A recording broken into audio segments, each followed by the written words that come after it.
Hey, welcome to another episode of Talking with Tanya. In this episode, it's going to be Halloween special, as you can see.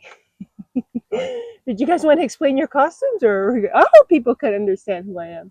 I went to work today, and there was only like 3 people who. I kick children at I night. got 2 Cabbage Man. I mean, at least it's the show that's correct, but not the right character. Yeah.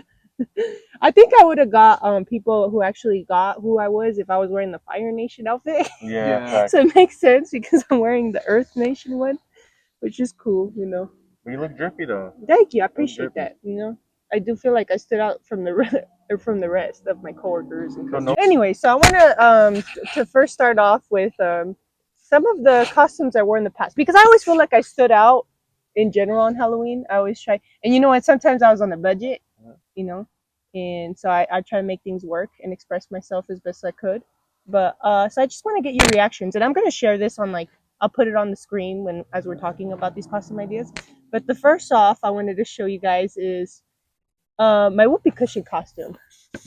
I don't even remember how old I was here, but I actually wore this for like 3 years in a row, bro. You look like you could be like 13 right there. Did you wear this one? Oh wait, well no, but did you make this one? No, I bought this at Walmart. Oh, that's a cool costume. And it lasted me like 3 Halloweens. Nice. Yeah, that's not bad. That's not bad, bro. I mean, I guess the job done as long as I get to go trick or treating, right? Did you make the fart noises? I did. Did you have a real one with you, or you just made them? No, I would like hug people and be like, it's such a goofy thing. I know. Let's see. What was after this one? It would be this one. So I grabbed a trash bag and I wrote jelly bean on it. I was a bag of jelly beans. Yo. That's funny. That's hilarious. You know, most Halloweens are cold, man. Oh yes, it was pretty cold this time. My arms are like showing. This one I'm not the biggest fan of, but it was like super last minute. I think this was the day of. This is age 16? No, honestly, maybe. I think it might 16? Be high school. Yeah, somewhere around that age. And when the personal touch I added to this was like in the nutrition facts, I'd be like, cool ass person, 20%. Or no, it's probably higher than that. Or like I don't know. It's just like a fun, like cool 50%. Attributes. Yeah, just attributes and just in the nutrition facts. That's funny. Yeah, that's definitely original. Right, like just a way to express my creativity. Any time I can, I'm willing to take it. You know, right. I feel like this is one of my favorite time of year, just because I love dressing up. What other time are you able to do this? Never. All the time. Well, yeah. I guess that's mixed reactions. Hey, but this is more socially acceptable. You can do this whenever you want. I have a question for you, Tanya. Hey, that's good. Like my math is on our conversation. It's just sad. Do you mind if I? Don't be touching them, fool. Yeah, my bad. Okay, so moving on. So my next costume, this was also in high school as well. This one's a little blurry, but like I said, once again, just kind of threw something on. Like, I don't even know what I'm supposed to be here. A Mexican? But you are Mexican. I know. You're just proud? That's your costume, proud? I guess so. To me, you just have a hat on, bro. Right? Yeah. Well, I had a poncho too. It says Mexico on it. This is at Little Rock? Yes. This was at a friend's house when we took this. Oh, nice. So, yeah, there's that. And then, what's after this? I think these are any kind of costumes that I really did make a statement on. I feel like would be in these set that I'm showing you guys. I don't think I really made anything else other than this. But anyways, this is one of my favorites, and I'm going by timeline order. I'm like progressing, right? Mm-hmm. So I actually made a door. I remember that one. Yeah. What the heck? So this one has 2 pictures. Let me see this one and this one. It closed. It actually opened and closed. And cool. I made it purely on cardboard, duct tape, and paint. Yeah, that's pretty dope. Yeah. Nice. So it took me a long time. I was working in a movie theater, and I would bring cardboard boxes home that they would throw away. Yo, that's cool. Yeah. So I don't know why I was like just this white American man. No, that's definitely original. I thought it was Minecraft Steve. Oh, okay, that works. But I was literally just a person who hands out candy. That's who I was trying to be, you know? And you can see I have an armhole where I could stick my arm out to where I would hand people candy. You only have one arm free? Yeah. Or is the other arm on the other side of the door? No, it's like painted on. No, I'm saying your actual arm. It's in the box. Oh, that's crazy. So it was like there's a box, and then there is like a door attached. But yeah, there's one guy actually switched candies with me. He's like, yeah, I'll take some candy. So that was fun. And then finally, my last one is the Wizard. This, once again, I was like 3 years. Oh yeah, I remember that Yeah, one. this one, it was a favorite of mine. That's And a cool one. yeah, I love this one. I like the wig in the hair. Mm-hmm. It's not Gandalf, but it was No. prelude But to people would Gandalf. mistake me for Gandalf. Eventually, one year I became Gandalf. I was like, you know what? I'm just gonna be a character. They Because don't like have no I went picture. from, oh, who are you supposed to be, Gandalf? And I'm like, no, I'm just a plain wizard. Yo. So you know what? I'm gonna be Gandalf. But yeah, I like this. This is one of my favorites for sure. And now adding to the mix, I am Uncle Iroh. I know. I love this one Where's so your much. teacup? Oh, I forgot it at work. Oh, I know, man. Anyways, but so but what did I want to talk about? The reason I bring up these costumes is because I feel like it kind of shares my creative expression, right? Who I am as a person, how much like time and effort I add into these costumes, despite like how I'm doing financially. Like if I'm on a budget, I'm gonna make it work, you know. Mhm. And I just love projects, doing fun. Like I made this myself, hand sewn, which I find pretty impressive, you know, within myself. Thank you. I know. And yeah, so I'm pretty proud of myself, and it just makes it fun. Like I said before, this is the only time of year you really get to just be whoever you want to be. Yeah. So I really love this time of year. And Right. okay, but something I noticed about work today, right, is that I stood out from the rest. You know, and I know I'm different. Always been. Story of my life, right? I never really fit into a specific group. I didn't really have like a specific clique, and it like I learned in this lifetime to stand in my own, you know, be authentically me, and who cares what people think. But one thing that I was struggling with today is that it can get incredibly lonely, right? Who am I supposed to relate to? Who else is gonna, you know, be this bold and like their creativity and be full head on and like, you know, like who, I don't know, in their authenticity. I just don't meet people like that. And it sucks because you spend so many hours of your day in somewhere, like your job, to like what am I supposed to do? Numb myself out? It almost feels like I have to, you know? So that's something I was struggling with. Yeah. Do you guys ever feel that way with like people at work or just in general, other groups of friends? I feel like everybody's like on their own journey, so that's why you get a lot of people that aren't ready to express themselves that way, or they're not comfortable yet. And I think that's why a lot of people are even haters, because they get so uncomfortable that it's like a jealousy. You know what I mean? Sorry, fool. I don't know what to stare at. I'm sorry. My eyes are up here. Can you see me? Clearly. Yeah. Okay, sorry. Go ahead. No, but what were you saying? That people aren't ready, right? Yeah, because like I feel like I had a lot of instances growing up where I've always felt like unique and wanted things that weren't quite like fitting the norm. Like most of the neighborhoods I grew up in, as a younger kid, up until like middle school, like nobody wore skinny jeans there. You know, there wasn't really skaters or stuff like that, and I always liked stuff in that culture. And sometimes I would have time alone with certain people, and they would reveal to me that it's not so much that they don't like those things, it's that they're afraid to be the only people that like those things. Oh. And I even got some people to like make progress, but most of them would fold under pressure. Like, you know, around other people, they'd be like, "No, I don't have skinny jeans." For real, be like, "Bro, we just bought some." Like, Dang. That's facts. It's like the people pleaser mentality, and it's in all of us. Yeah. It's harder to cut out more than most because some people are your close friends, but yet you kind of do give into it, you know. Yeah, because you want to fit in. yeah, And you know what? And that's a good point that you bring up your friends, because I feel like now that I have friends that I'm more comfortable being my authentic self. Now I feel more comfortable being my authentic self when I'm not around you guys, because now I have a support system that accepts me for who I am. I also think it helps as a reminder that you're not weird, because there are other cool people that you vibe with. Yeah. And we're all weird. Yeah. We're all weird to our certain extent. I don't know. I feel like it also helps that I mean, I'm not gonna act like we're like the coolest people ever, but like I would say you guys are. Well, but that's my point though. I love you guys. But I cracked your knuckle? No, I don't think so. But that's my point though. Is like, like to each other, we're like the coolest people ever, which is what matters. Yeah. Because if you could only be yourself with like the school shooter, you know, kid in the back of the class, it might not feel as validating. Oh, okay, that makes sense. So having other people who you admire and like respect and oh, okay, that makes sense. Yeah. Because like you were saying, I think a lot of cool things of you guys in your own ways. You know what I mean? Thank you.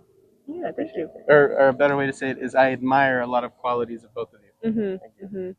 So like, if you have an opinion of me that's positive, I feel better about it because of how I value. Yeah. That's right. So my problem is right now, and I'm open to your guys' advice on this, is that, like I said, I spend hours of my day going to this job. So I have to spend it being alone, basically. You know, I try to connect with people and I try to be open.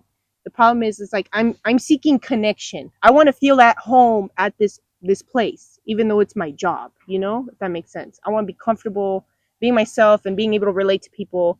And I feel like I've worked there for uh, a decent amount of time, and I feel like I've gotten nowhere. You know, so it's like, am I supposed to just accept me just being kind of a loner? You know? I'm torn on this because Yeah. like, I'm a big believer that like, your personal circumstances and experience shouldn't dictate what's fair for other people. Because like, all my life growing up, I would hear from like an aunt or an uncle like, oh well, at least they weren't molested, or at least they weren't beaten, or stuff like that, right? Or they would bring that up to be like, oh, your life's easy, like that person was molested or that person was beaten. Yeah. And I never understood that. Like, so one kid gets molested, we all have to get molested to like value life and like enjoy, like, you know what I mean? Yeah. Like, just it because would you be were invalidating to your experience. or less extreme things would be like, oh, Yeah. we were poor when we were kids, and it's like, so I don't deserve anything because you were poor when you were a kid. Like, how does that work? Yeah. So in that sense, I see it from both sides. As a man, I feel like you can agree with this. That's a luxury we don't spend time on. We definitely feel those things, and we would hope to get along better with people at work. But as a man, if you don't like people at work, oh well, it's work. And I feel like maybe because women have better social circles, maybe, or just your We're just more experience thus emotional far. as women, I think. So I'm like longing for connection. Because it's like ingrained in the man to provide. So they like, I feel like they can endure hardships a lot easier. Exactly, because for us, as long as we get that check, who cares? Like, we don't have to like who we work for. We would prefer it, but that's the last of his worries. If he's getting paid great, he could hate everybody. Wow. You know, one thing I'll add to this is like what he was just saying was not everybody is there for it to be a home or a house of like a second home. Yeah. They're just thinking of it like, oh, let me just run up this check. I'm just here to provide for my family, etc. Even though you want the space as like you want it as like a home. Yeah. You want it to feel like a second home. Yeah.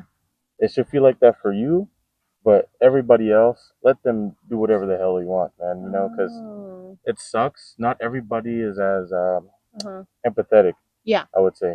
And more people are cold, and that's just for the reason that they don't think of it as a home. It's just a place that they go to make money.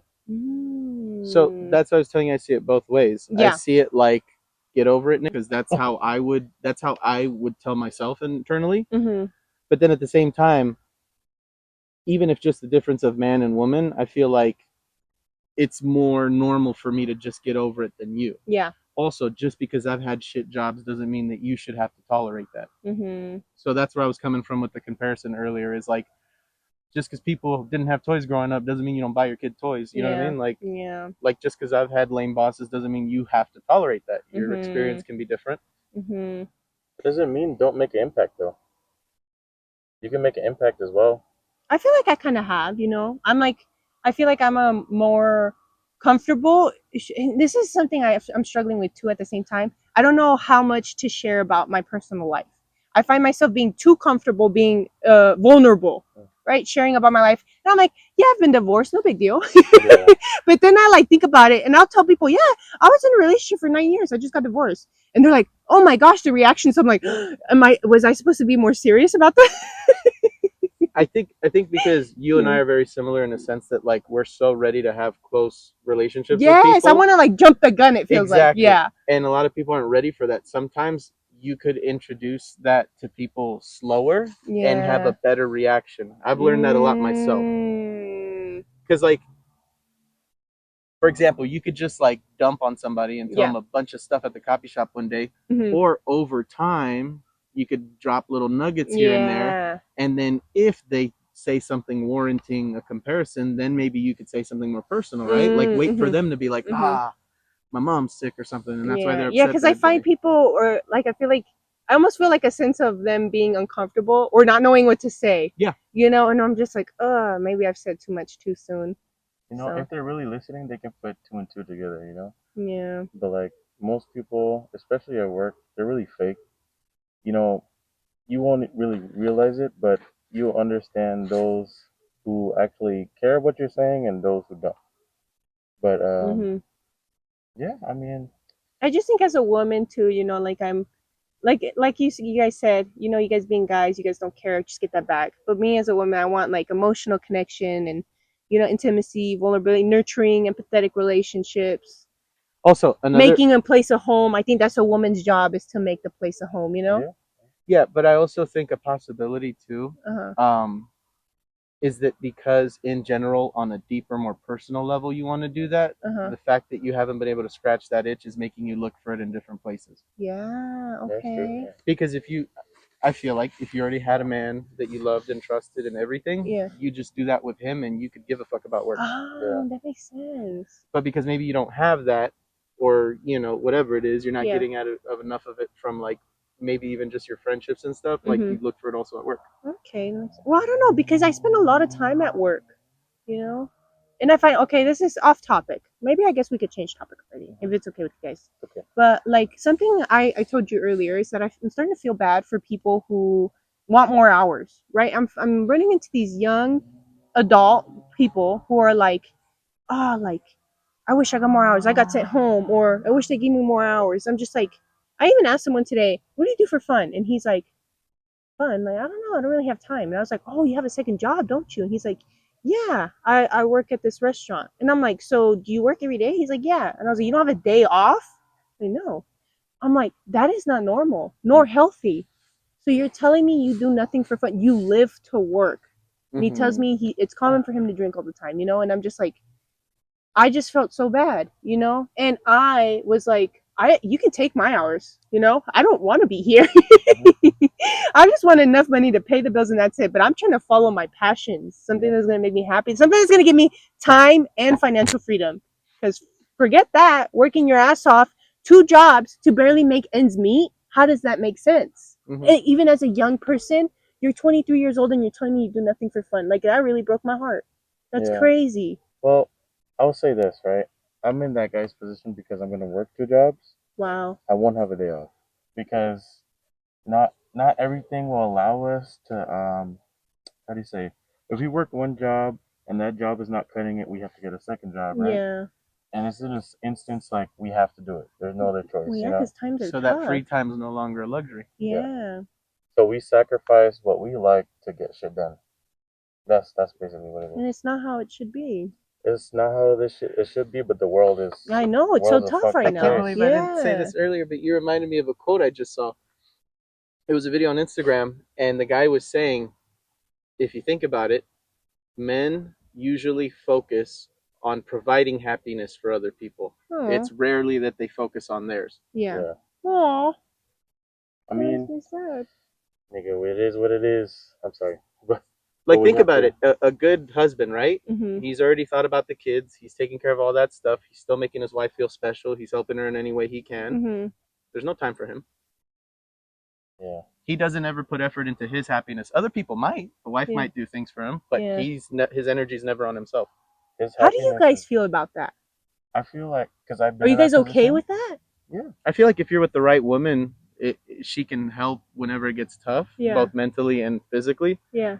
But I might be biased, but I feel like I would be so invested in my children that would be the own reward.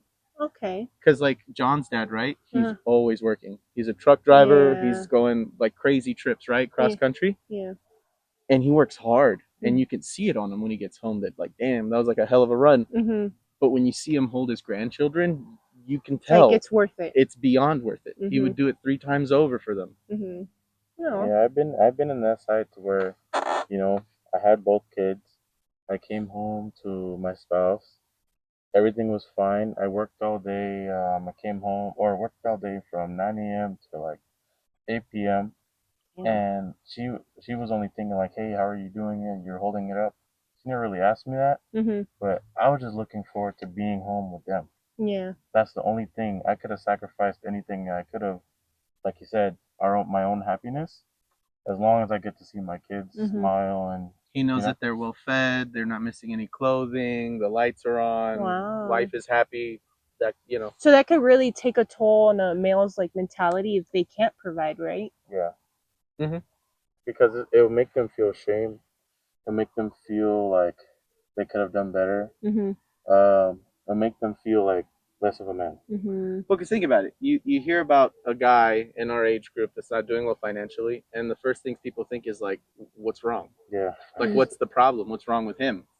Versus somebody your age that's a woman and has issues, they're like more geared about helping her or like empathetic of her getting back on her feet. Interesting. Versus a guy, they're like, why'd you even let that happen? Whoa. Bro, it's been like this for centuries, for eons. Yeah. I truly believe men have no inherent value. Yeah. Only women and children. Yeah. Wait, what do you mean by that? Why? So, not to be crass, Yeah. but a woman, right? Yeah. Let's say we just talk about body. That's inherent value. Uh-huh. There's attraction, there's lust, and you can make somebody. Yeah. Okay. A guy, right? He has his seed, which is still valuable, but it's so much more available. Seed is only valued at his both genetic capabilities and societal. So, like, if he's not a particularly attractive man, then his seed has no value. And if he has nothing going for him, then he's seen as more of a burden. That makes sense. Right? Like, haven't you seen in movies where they're like, why are you with Paco? He's going nowhere. They're not asking if she's in love. Yeah. Oh, interesting. I wouldn't say like if he's ugly, the seed has no value. I don't mean that. I feel like we all deserve love and we're all yeah. But I'm just saying that's how women look at it. Yeah. Like if a guy's not particularly good looking, yeah. If his career isn't incredible, she has no incentive to have his children. Yeah. Okay, that makes sense. Because it's not like right versus maybe because a woman's job is to hold down the fort at the house, right, with the kids. You don't want even more to worry about. And if he's providing. Like remarkably good looking, then at least she could be like, my kids will at least be good looking. You know, or like I can have someone fun to be around. Yep. It's not so bad to look at. Yeah. I like to think of it like, you know, I mentioned this to you guys before, but since we're on the podcast, I'm gonna say it now. Okay. You know, think of it as like your crew, like a husband and wife and the children are crew on a ship, right? And every crew member on the ship has a role. You know, there's the one that mops, the one that sweeps, the one that steers. Who's gonna drive the boat if there's nobody to drive the boat, right? Who's gonna, you know, swap or sweep the deck if there's nobody to sweep the deck? Yeah. Everybody has their roles, and I feel like we complement each other beautifully because if you're doing your role and I'm doing my role, there's only stability and peace. But if one is not doing the role that they should be doing, chaos. And like he was saying, the roles I feel like are good for long term. Like in general, that's what makes it sustainable. But I feel like also what's a good start, and I'm not convinced if this will help ultimately long term. But at least in the beginning, I feel like the connection, the spark, and the love. Because like my sister and my brother-in-law were madly in love with each other. They had known each other since like middle school, and they got together when they were in high school. And my brother-in-law would ride a 3-hour bus to pick her up from the In-N-Out that she worked at so she wouldn't have to ride the bus alone. Oh. And he only had like 4 or 5 hours to sleep. So he'd literally sacrifice his nights to sleep to go be with her for 3 hours on the bus, and then they'd sleep together for an hour, and then he'd go to work again. Damn, bro. Wow, that's hard. Tough. That's Man, hard. that is dedication. But to him, just being with her was enough. Knowing that she was okay on the bus. Like it was worth that sleep. So I feel like love can go a long way for a man. Wow. It's like the greatest motivation. Love transcends space and time, literally. What do you feel about it? About what? Like, what is love to you? I think someone who... Oh my gosh, this is a loaded question, to be honest, because... Like, say love in general, not meaning like a partner. Oh, well, because something that stuck with me was what you when you said, Gonzo, was um when you ask someone, well, what did you say? You said when you ask someone why you love them. Oh, no, no, no. When you ask someone, a partner, what you're looking for, a partner you love, I think. You remember? Are you talking about where? Oh, okay. So what I was referring to earlier about long term and then the beginning is because usually, according to a video I saw, um, when people talk about what they look for in love and a long lasting relationship, nobody ever mentions love. Yeah. Because love is always a nice sweet start. Yeah. But if you guys don't have like similar goals and values, then you drift apart. And also, I like Jimmy was saying before, love is also an action. Isn't it a choice you make every day to Yes, decide to choose but I your feel like when person? you say it like that, it sounds like you could just choose to love anybody, and I don't believe in that. Oh, okay. So like, I feel like what he meant by that is that it's not enough to just have that honeymoon phase. You have to maintain your motivation to match that person and meet them every day. And so it's when people don't match that. And it's not to say like you're always going to be super. There'll be days where like he's carrying you and there'll be days where maybe you carry him. But I think when you guys don't make the effort to meet each other and the decision aspect of it in the actions and the way you choose to behave, that's why it doesn't last. To summarize it is basically you can fall in love with somebody, you can be super attracted to them and everything, but if you don't put in the work, it doesn't matter who it is, it's not going to work. Yeah. But what was I gonna say? Oh, another thing that it means to me is being able to show my true self authentically, 100%. I don't want to hide pieces of myself. Yeah. You know, and I thought about that just now because my mom was helping me with this costume, and she was telling me, "You're not gonna find a man wearing looking like this." Dressing like Iroh. And I told her, Mom, like, Yeah. I want someone who's gonna accept me like how I am, you know? Because she said you could find a job. No, you could find a man at your what is it called? Your front desk receptionist job at the tax office. Because I would get all dolled up, do my makeup, my hair, whatever, and I'll look professional. I'm like, but I dress like that maybe like 10% of the time, so that's not even really me, you know. So I don't know. And although I do believe you should make an effort to look good for your partner, at the same time, there should still be a balance of who you are. Like if you're not a girl that does that all the time, then that doesn't mean that you should do it all the time. Maybe you just do it here and there, extra maybe for your man if he's really into that. But also, there's also the side where you find somebody that like is attracted to you in sweatpants. You know what I mean? Like they're not worried about if you have makeup on. Or... I think another thing that had to do with the fact that I didn't really dress like that is that I was too much in my masculine, you know? I'm like, I feel like the need to always, like, I'm too busy. I ain't got time to get up and get dressed, you know? I'm tired of working hard. I feel like a man sometimes myself, you know?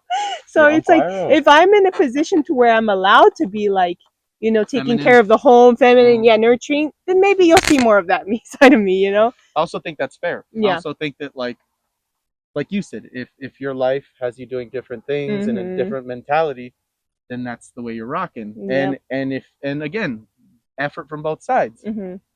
If he can put you in a situation where you feel more feminine and more taken care of, then you have all the time to do your hair and whatever, right? Then you have that time in the day to be like, he'll be home at this time and I'm going to look like this when he gets there. You know, the femininity or the how do you say that? Feminine? The feminine side of you that I've seen is when you cook. Because you really display I hate to say it. Yeah, your care. Nurturing. And like your love, you put in your food, right? And it's like an extension of And I've never seen you cook in a bad mood. Like it's like a love language for you. Yes, it is. I love I love that. And that to me is super special. I've always loved that in friendships. Like one of the things that I haven't really gotten to show you, but I think I made you sandwiches one time. Yeah. But like that's stuff that John and I do. Yeah. And Gabriel and Jimmy, like you'll come over and Gabriel make you some wicked grilled cheese, and that to me is love. Like I like it when people give me food. You could give me a pair of J's and I'll be excited that day, but that's it. But I'll remember that meal you made me for like weeks. Yeah. It's materialistic versus real. Like my love languages are more like physical contact where it is appropriate, quality time, and acts of service. Interesting. Okay, maybe. So like even them helping me change my tire or something, that Oh, means a okay, lot to me. yeah, Or like when you picked yeah. me up and I broke down on the freeway, I thought that was Putting the coolest time thing. and effort and make sure you're doing good and stuff like that. Yeah. W friend. Okay, well, anyways, this is part 2 of the Halloween edition podcast. We started yesterday and we just got tired. It's a little unorganized, I'll admit. I'm working now, so it's kind of hard. I'm even posting this late. I missed last week, but that's okay. But I didn't even introduce my friend who was on it earlier yesterday. He's a very good friend of ours. His name is Christian Neal. He is a good friend of my brother. They've been friends since kindergarten, and now he's just been coming around again, and he's really chill. Anyways, if you hear fireworks in the background, just letting you guys know in advance, the Dodgers won. So, Los Dodgers. woo! But yeah. But like I said, so I wasn't really prepared for this episode. I just knew I wanted a Halloween theme, and I have this fun card game called Substance, and I thought we could try it out. I don't even know how to play this. I was just gonna pull out cards. It's a whole card game. I don't even know how to play. But we pull out cards. We'll probably take turns. Here, I'll give you a stack. Not give you a stack. Just think like these questions will be able to answer. I just think we're naturally open-minded, philosophical. So whatever comes up, I feel like we can make a good answer out of it. That's all. Okay. Should we mix them? Huh? Should we mix them? I don't know, because the black ones. Do you want to mix the black ones? Yeah, No, because then it's out of fuck order. it. Otherwise, Alright, it's fuck just. it. Just do it. Male. People are really celebrating. I know. Okay, do you want to go first? Or do you want me to go first? I'll go first. Ooh, okay, go ahead. All right, intimacy. Is that what the card says in the back? Yeah. Oh, dang. I don't like this one. Why? What does this? At least read it. I Next thought one. that's a good one, no? No. Okay, fine. We can go next. Okay. You want me to go first? Well, the black one was a rule card, okay? All right. Mind F. Asterisk, asterisk, asterisk. Sorry. What's the one question you've always wanted an answer to? Oh, that's a good question. I was gonna say something cliche, like, what's the meaning of life? I mean, what other question, What are the winning lottery ticket numbers? What about you? Always wanted the answer to. Interesting. I don't know, because I feel like my beliefs, I feel like if you continue to ask a question, eventually you'll find the answer. That's what I think. The one question that I would ask. They are popping off. It's crazy. I don't know. That's a hard one. Yeah, right? That's what I'm saying. I feel like we're naturally curious people, so we're always digging for answers. Yeah. Mm-hmm. So, I don't know. We keep going until we find it. I guess if I could ask one question, it would be how to get to Atlantis. Oh, that would be cool. Like if it's real, the library and all that, like wherever it is, I would love to be able to get there and get like whatever lost knowledge is there. Well, I guess we'd ask like deep questions, right? Like is Tupac still alive? Conspiracy questions. I feel like that's something I'd probably ask if I could get the answer to. Mm-hmm. Do you think Tupac's still alive? I don't know. I'm gonna be honest with you. I think that like there's tons of people that probably did fake their death and things like that. But I also kind of feel like it's very possible he just tragically died. Yeah. Oh, you know what? I would ask if Bigfoot is real, because there've been supposedly sightings of him. So, or are they still alive if they are real? Oh. Because they could have been. Because for example, when I was in one of my anthropology classes, they talked about like crazy creatures too, and they said that we know for a fact that there used to be like 10 to like 13 foot giant sloths. Interesting. So if those things were real, maybe I was watching a documentary on Netflix on like the reservation. Yeah. And they were telling stories about how like there's big shaped like creatures walking around the area. So I'm like, that's scary. Some people believe that deep in the Amazon, like where we can't really get to, is where like the last dinosaurs are. Interesting. Yeah. That would be cool. And it's crazy because like I think I saw what's his name, David Cho, the artist. Yeah. Dave Cho, maybe I forget, but like he was on a podcast with Joe Rogan, and he was saying that supposedly they would talk to the people that live there, and that they would say that they saw creatures that resembled like descriptions of dinosaurs. Oh wow. So, but they were never able to get that deep into there when they went. Yeah, I mean, you could only really fly over it probably, and even then, it's so like dense with like shrubbery and trees and stuff. It's hard to say for real. That's interesting. But imagine if like the last whatever Mhm. Stegosaurus or something is there, I know. and you're just like, right? whoa. You know where I think dinosaurs are still real, and you know where I think they In the exist ocean. in the ocean, Deep in the ocean. because how would they have died, right? Well, no, because it is possible. Mhm. Because, well, I mean, it depends on what you believe, right? Yeah. But if you believe that there was a great flooding, Mhm. then it's very, very possible that they died, because creatures are designed to live in specific pressure depths. Mhm. So if the world was flooded, it would throw everything off and things would die. Interesting. So you could still be drowned even though you live in the water. Oh, okay. But the ocean's huge. Sure. You know what I'm saying? I don't know. And those creatures are bigger and tougher, maybe. Yeah, who knows? But yeah, like a fish, if you change the pressure of the water and the depth on it, it'll die. This one's interesting. Given a chance, would you restart your life with your current knowledge? Hell yeah! You get more years? Yes. Hell yeah! I'd probably do things a lot differently. I probably would have started this a long time ago. See, I would Yeah. change stuff like that. I don't think I would change like meeting people. Oh, you know what? That changes things, because then you wouldn't meet the people that you Who know knows now. though? Who knows though? Mm. Because think about it. Like, for example, me, right? Uh-huh. I would have started working out at a younger age. I would have been in sports at an earlier time. I would have started a martial arts as a child. Uh-huh. So I feel like I could still do all of that and then still be at the park Sunday, January 26th, so I can meet one of my best friends. You know what I mean? Like, oh, so you would have the knowledge that you and him would click. yeah. Because Like, I'd make sure to be there the day I met John at the church. Oh, okay. I would just like be that. a different person. But they wouldn't know you. So you would know all these things about them. Wouldn't that be crazy? That would be crazy. Wouldn't that be crazy? Oh my gosh. That'd be pretty crazy.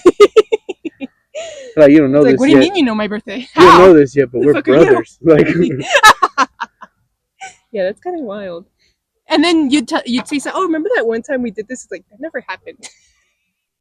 no, because if the theory of time is real, Yeah. then, or whatever, like in the movies, then you would update with it. So if you pass that milestone time-wise, then it never happened. You would forget that. You think so? Yeah. Unless it's like some god power and you remember everything that was, well, even if that's it doesn't how happen. I took it as. Okay. Yeah. That's interesting. Okay. Oh, you want to go next? Yeah, another intimacy one. Do you believe in second chances? That's a tough one. I love that question, because That's hard. I feel like I deserve a second chance, or I would deserve it. In what way, because- though? You haven't like killed anybody? You know what? That's the thing. I almost feel like I've never been in a situation where I needed one. That's what I'm saying. That's Like, I can't think of you committing crimes or betraying anybody. Interesting. Like, who have you betrayed?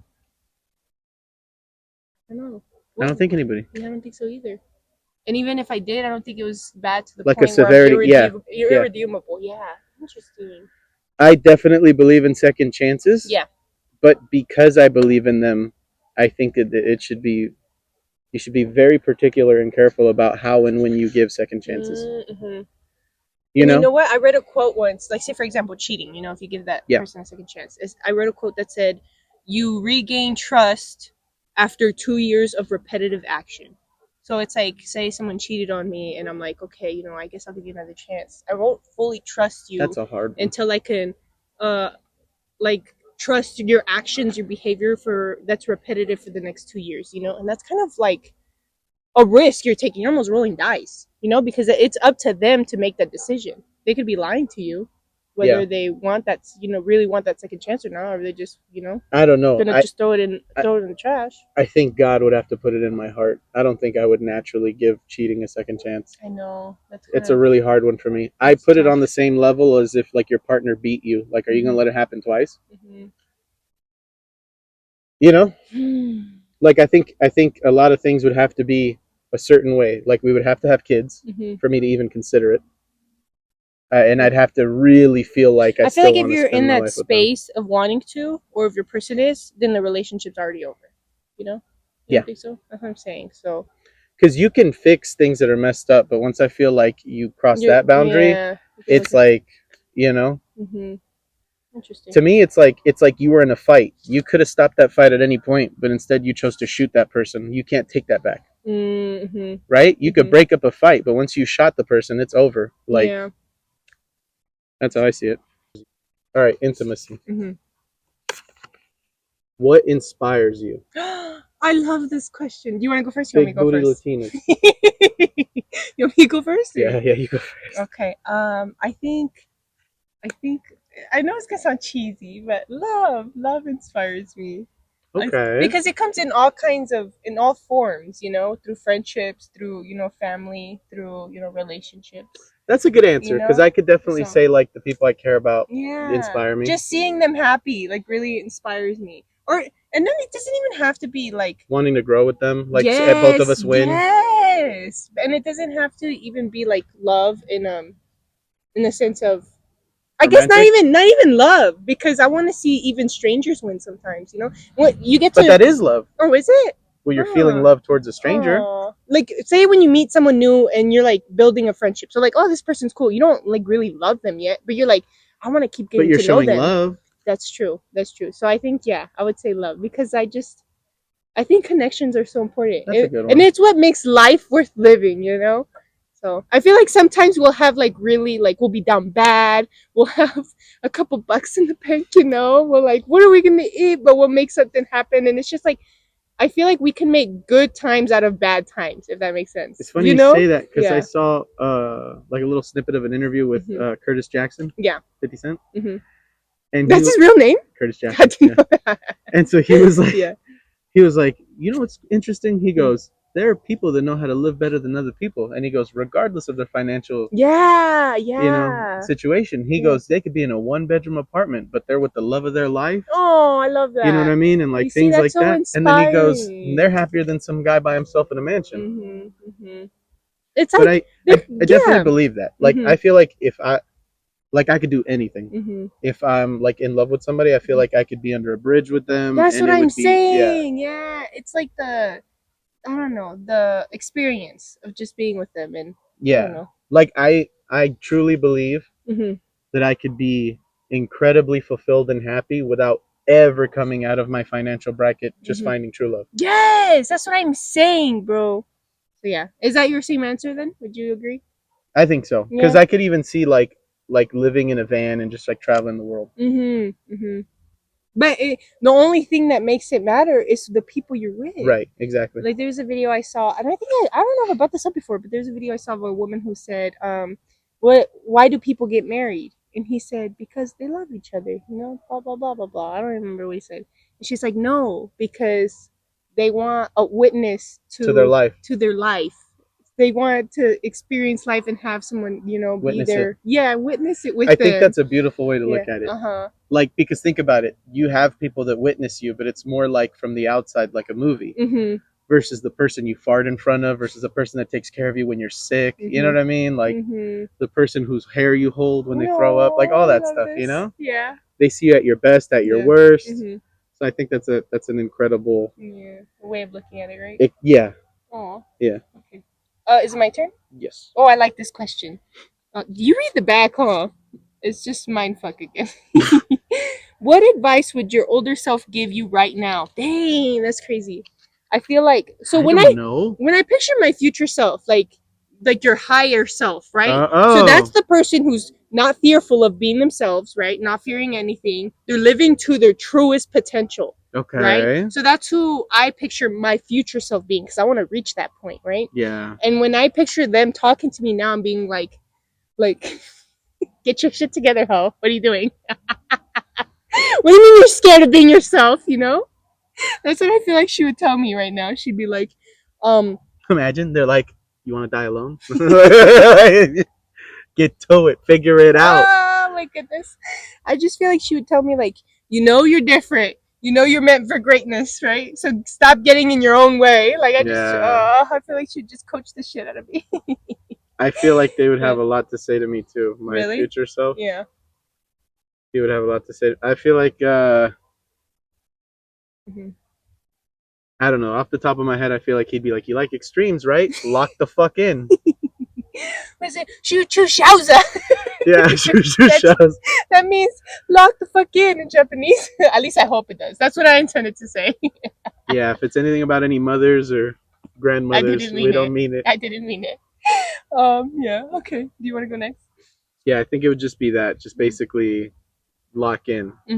Right. Just truly apply yourself. And it's like, and we've said this before, but your thoughts are your reality, right? And like, oh, that would be another thing. There's one quote that I said that people who are successful are the ones that delusionally believe in themselves. They believe it, yeah, like to a point of delusion, right? And I'm just like, man, like what's stopping me from thinking like that? I think it's great because for one, I feel like some of the greatest stars of all time were delusional in some way. And two, even if you want to be super realistic and a little pessimistic about it, if you shoot for impossible, you're going to hit greatness. Yeah. You know what I mean? How they always say, even if you fall low, that's why shoot high. Yeah, yeah. But yeah, I feel like if you truly let yourself go in something, I mean, I think a perfect example of it is Mike Tyson. Did you know they used to hypnotize him? Oh, you told me that. When he was 12 or 13 years old, they started hypnotizing him. Oh, at that young of age? Literally That's telling crazy. him, like, you're God's chosen. That's it's your crazy, destiny. bro. There is no outcome where you lose. You are the greatest. You are the strongest. Have you seen hypnotism videos where, like, a girl believes she's, like, a bird or something, or chicken, like, I'm like, is this real? Like, I don't know. You've never seen videos like that? I haven't. I mean, I'm sure I've come across them, you know, in some point. You know what? There's like YouTube videos where you could watch to get hypnotized, and I tried, but I feel like my mind fights itself too much. You have to be like completely relaxed. Why would you do that? Because there's one that says you're powerful, like what Mike Tyson was doing. Okay, yeah, okay, the ones okay, like okay. you can. That's different. I thought you were just giving somebody free reign. I'm like, you're crazy. I'm like, what if you blank out and they're like, jump out the window? No, you it's know? like one to like believe in your truest potential, like stuff like that. You That's know? cool. Believe in yourself, stuff like that. But like, I feel like my mind would just fight itself. You know? I don't know. Like, it's almost like scary. Like you're giving someone else control over you. Might put that. Yeah. You know? But I do believe in the power of repetition, though. Like, because I still obviously fall back on negative thoughts and stuff here and there. Like, I would say probably more so still the majority, but not such a majority. Yeah. But it feels easier to tap into like good ideas and good feelings and beliefs. Before, I almost felt silly in the beginning, like saying them to myself. Yeah. But now it's like, you know. All right. What's one thing you would say to a person who broke your heart? Wow. You dirty bitch. No, I'm just kidding. Wow. You want to go first? Or you want me to go first? You go first. I mean, this is a vulnerable question because like I'm thinking back to like the very first one, you know, not my last relationship, but the one before that one. And I guess I want to say like I was in love because I was willing to like get married for that, and like it almost like feels weird revisiting the past. Oh my goodness, but yeah, to me, and you know what, I don't have no grudges, no resentment, or nothing like that. I feel like I've learned from it, you know. So I think like I'm always grateful for it, and you know, and they like completely ghosted me, so I feel like wow. And I don't even know if it was really true love because I was so young. You know, I feel like the definition of love that's what I'm stuck on. I don't know that it was for sure age. love. Yeah, that's what I'm saying. It was more infatuation, I think. But if I were to answer that question based on that particular person, I would say like, wait, what was the question again? What's one thing you would say? One thing you would say to somebody who broke your heart? I think I would tell them like why? I'm curious why. But at the same time, I feel like I'm good at almost reading people. So, you know, I almost feel like I understand or I already understand why. I'm already at peace, you know?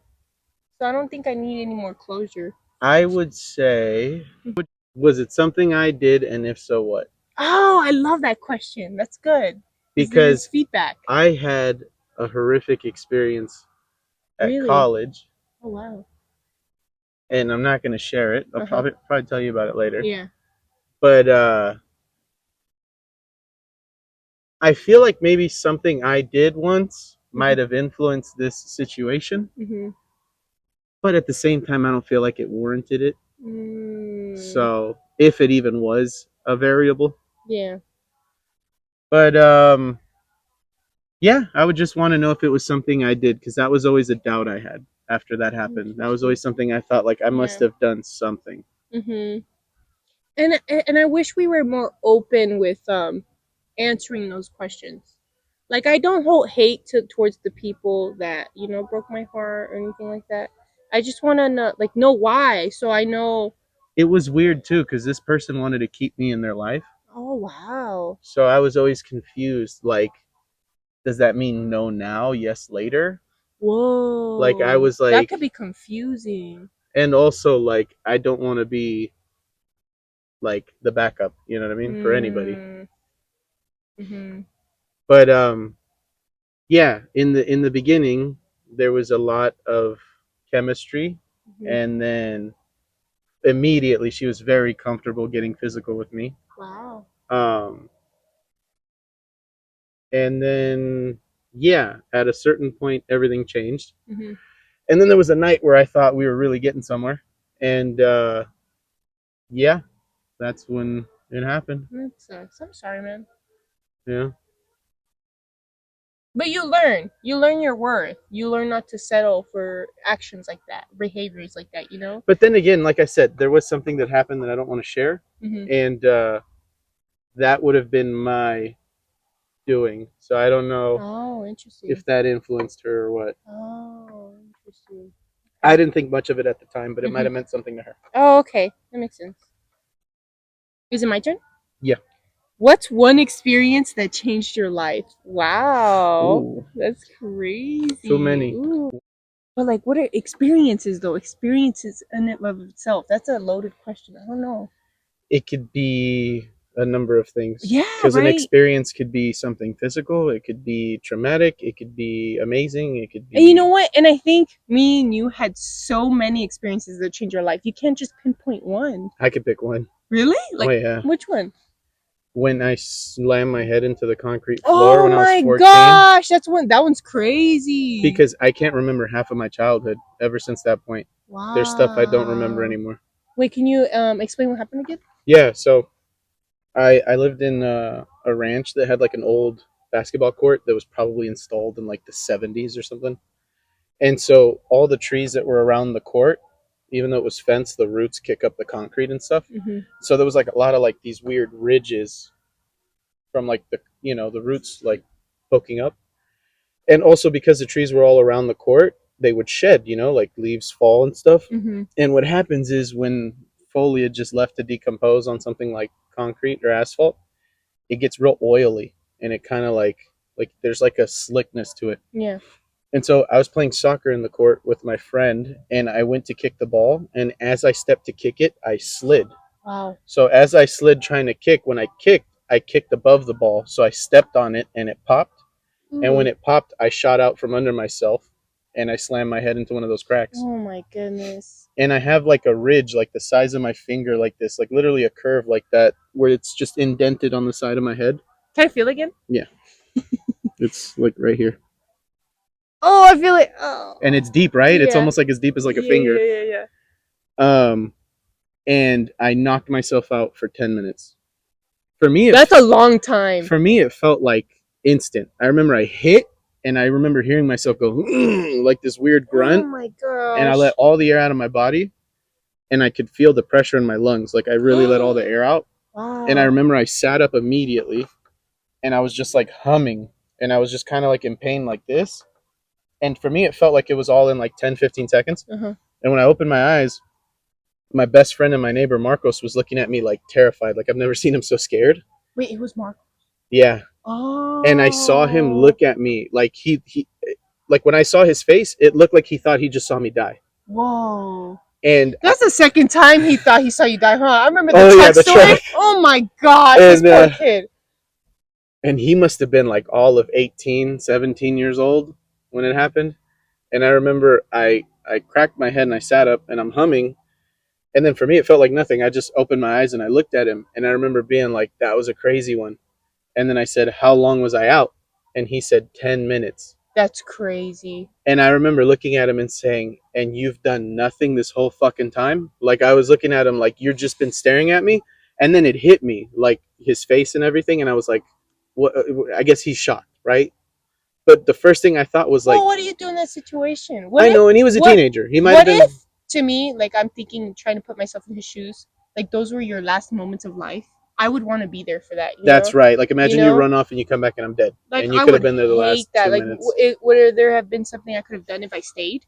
You know? Oh, like if I started What choking if on I my needed spit or something, you could CPR? have like, yeah. Yeah, it's crazy. No, that's a good point. And But it's like I don't know if I could carry you. oh, he could carry me. Oh yeah. Yeah. At the Okay, I time, I probably would weighed have done that. nothing. I weighed nothing, and he was strong. Mm-hmm. Um, but yeah, and then I remember I tried to get up and I couldn't.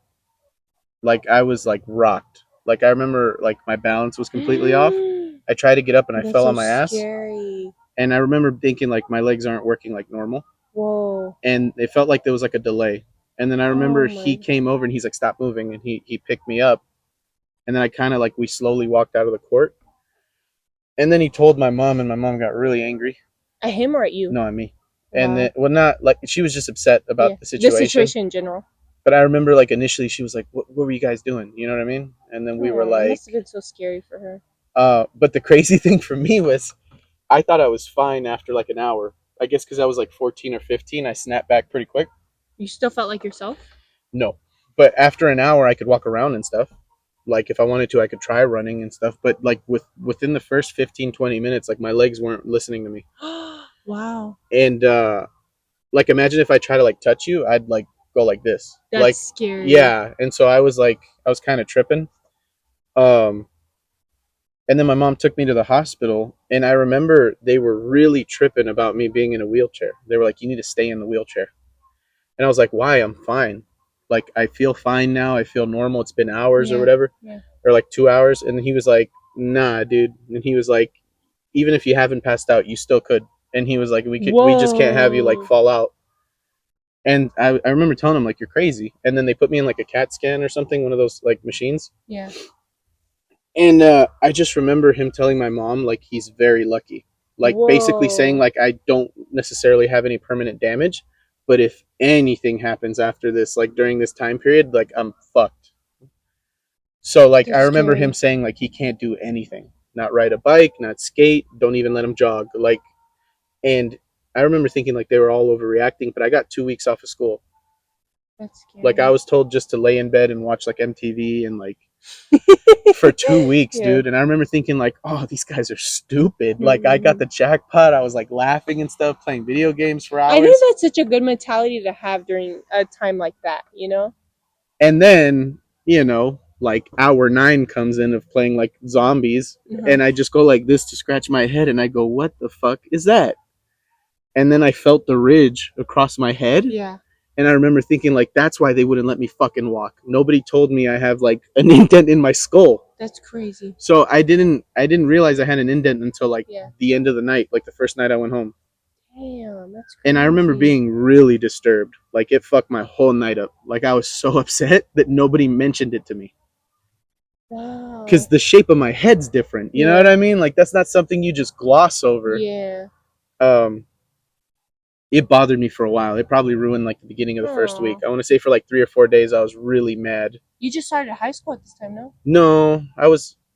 Did you say you were 14? Oh no, yeah, I guess I was a freshman. Wow. Yeah, I was a freshman. That's a tough start. But yeah, I just remember being like really disturbed by it and like thinking like, what can I do? How was it like going back to school, talking to your friends again? How were they treating you? Were they like, whoa? How's Marcos towards you? Oh, he was. See, that's the funny thing is because like we definitely had moments where I'm not proud of our friendship. Whoa. But when like things like that would happen, you could always rely on him. Oh. Like he might have been an asshole here and there sometimes, but like whenever you needed him to tap in, he was the salt of the earth. Like I feel like he would have even paid the bill if my mom couldn't have. Like he was making money in those days. Wow. Yeah, he was. When things got crazy, you could rely on him. He was a good friend in that way. Yeah. Yeah, I don't think I like he's disappointed me socially, but he's never let me down. So, yeah, but he was he was cool. Like I think he let me borrow some games and stuff when I was like staying home. Mm-hmm. But yeah, it's crazy because I don't remember like half of my childhood, and I used to remember like all sorts of stuff. And How would you say that experience has changed the way you move forward now? I can't help but wonder if I lost any intelligence because I definitely feel like I was sharper before. Mm. Um, also, Which is crazy to say because I already feel like you're really smart. they say that I've hit my head really hard 3 different times in my life. Oh, wow. Once as a toddler, when my aunt split my forehead in her car, and that time. Mm-hmm. So I always wonder like how much I've Oh, I lost forgot about that one. because I mean just that one could have made me like Jeez, how retarded or many times you disabled. gotta hit your head, bro? Like because you gotta understand, it was the full weight of my body when I flew headfirst into her radio. So um, I don't know. It's interesting. I really feel like I had to have lost something because I remember math being like easier than breathing when I was a kid, Mm-hmm. and then I was just kind of really good at math, and now I'm like nowhere near what I used to be. Yeah, but I feel like that's like a practice. If you like put time and energy and effort towards it, I think you could still be good at it. I still think I could be better than most people at math, but I remember Being gifted. being a little kid, like being like 12, 13 years old, and like math made more sense than English. Mm-hmm. Like in those days I feel like I could have like done more complex mathematics. Mm-hmm. Now I'm just really good at like general basic Yeah. maths, like nothing crazy. Mm-hmm. Um, So you were like able to pick it up a lot faster. I think so, but then again, who knows? Like, there's a lot of variables going on. My sleep's not the best. That could be my decline. Mm-hmm. But yeah, it's also another thing. I cannot handle G-force like I used to. Wow. Another thing that tripped me out. Oh. I developed a fear of heights. I never had a fear of heights before I was 14. Oh, wow. Like you could ask me to climb up like a 2-story house and I would Maybe do it. it's for I the would be best. scared. But ever since that, like if I'm Mhm. above a story or anything, like my knees start to feel funny, and I can't handle G-force. Like if I move my head too fast, I can. It almost feels like my brain's shaking in my head. Whoa. And I never had any feelings like that before. Yeah, so I always wonder too, like if it took my chin or something. Like what if I got rocked or So something? would Am I you easier be to knock willing to out? skydive still or no? Yeah, because that's different. Oh, okay. You know, I'm Isn't strapped to that somebody G-force? that doesn't What is want to. G-force? Isn't it when you're going fast? It's the velocity of your speed, right? Yeah, but me whipping my head is crazier than me flying through the Okay. air in a Yeah. stable position. Okay, that makes sense. You know? Is it your turn or is it my turn? Yeah, it's Sorry, my I didn't turn. mean to cut you off. You done already or no? Yeah. Hey, don't be What? looking at mine. What's up, fool? I'm not trying. All right. Vulnerable. Mm-hmm. Tell a story of a time you felt betrayed. Oof, that's a good one. I gotta. Do I want to reopen wounds? I'm sure you have plenty. Just think of one that's not such a big deal. You want to go? You go first. Yeah. Okay. All right. So it was when I was going to CSUN. Mm-hmm. I had a friend, and I thought we were close. Mm-hmm. And he told me something crazy that I don't think he's ever shared with anybody Oh, I else. remember this one. Yeah. Like crazy, so crazy I can't mention it. Mm-hmm. And I'm not the kind of person that would do something like that because it's like it's just not fair to say. Like he really trusted me. Mm-hmm. But because he trusted me so much with such a crazy secret, I really I thought feel like that we says a were. lot about you, though. That you're such a safe space for someone to be able to come to you for with something like that. I've had people tell me crazy Yeah, stuff, that's what I'm saying.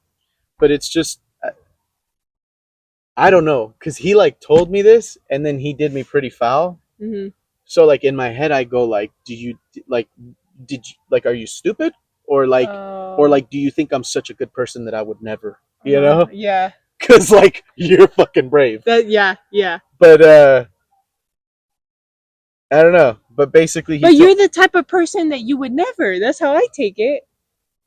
I feel like I could come to you with something as crazy as that. Yeah, no, because yeah, like I get that vibe from you. it's different though. It's different though. I can't compare him to you. Like you, I feel like we could have a fucked up falling out, and I'm not gonna air out your secrets because of the time and all the good times invested. Okay, that's like good. that's just where it is. Mm-hmm. And Like- I feel that energy from you. Like too bad we can't still be friends, but that's it, you know. Mm-hmm. But him, when I look back, it's just nothing but disappointment Yeah. and like one way shit. Mm-hmm.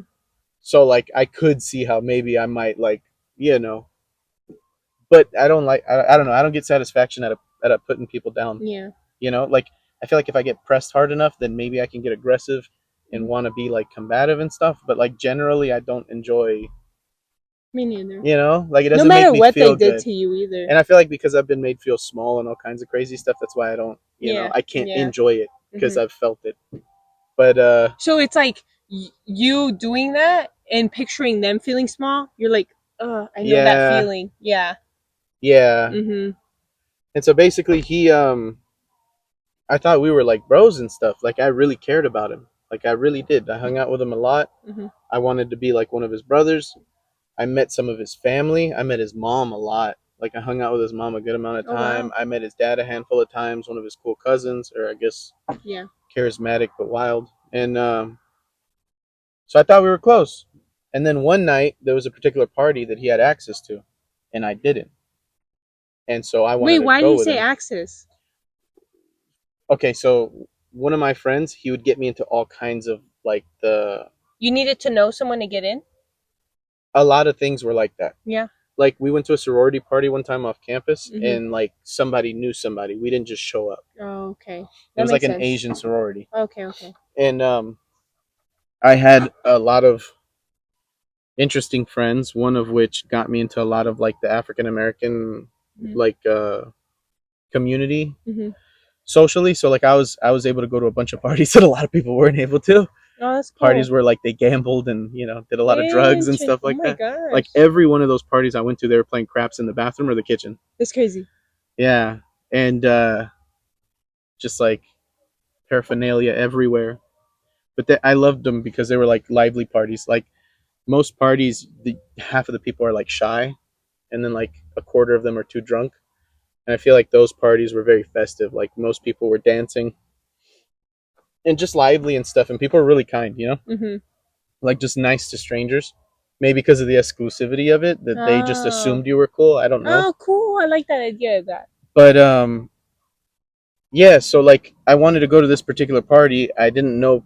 I think it was like it was a frat party. That's what it was. Mhm. He had gotten into a fraternity that we both tried out for, and I couldn't afford it. So like, even though like some of the people were cool with me, they were Mhm. like, "Fuck that guy!" Like they like it wasn't gonna happen. Mhm. And him, outside of practice, they took him to like their special weird room, and they were like, "We're gonna accept you. I'm not supposed to tell you, but I can't. Like I'm excited." Like one of the guys that was in it told him, and so I guess he joined, or he was gonna join, and there was a party that came up, and ironically enough, this night he had brought up an old friend he had. Mhm. This I think he was Japanese, and when they talked about him, they brought up like weird, embarrassing stories and stuff, and like we're making fun of him. So like I was like, okay, I guess you just saw this guy, but like that's not somebody you respect or like. Mhm.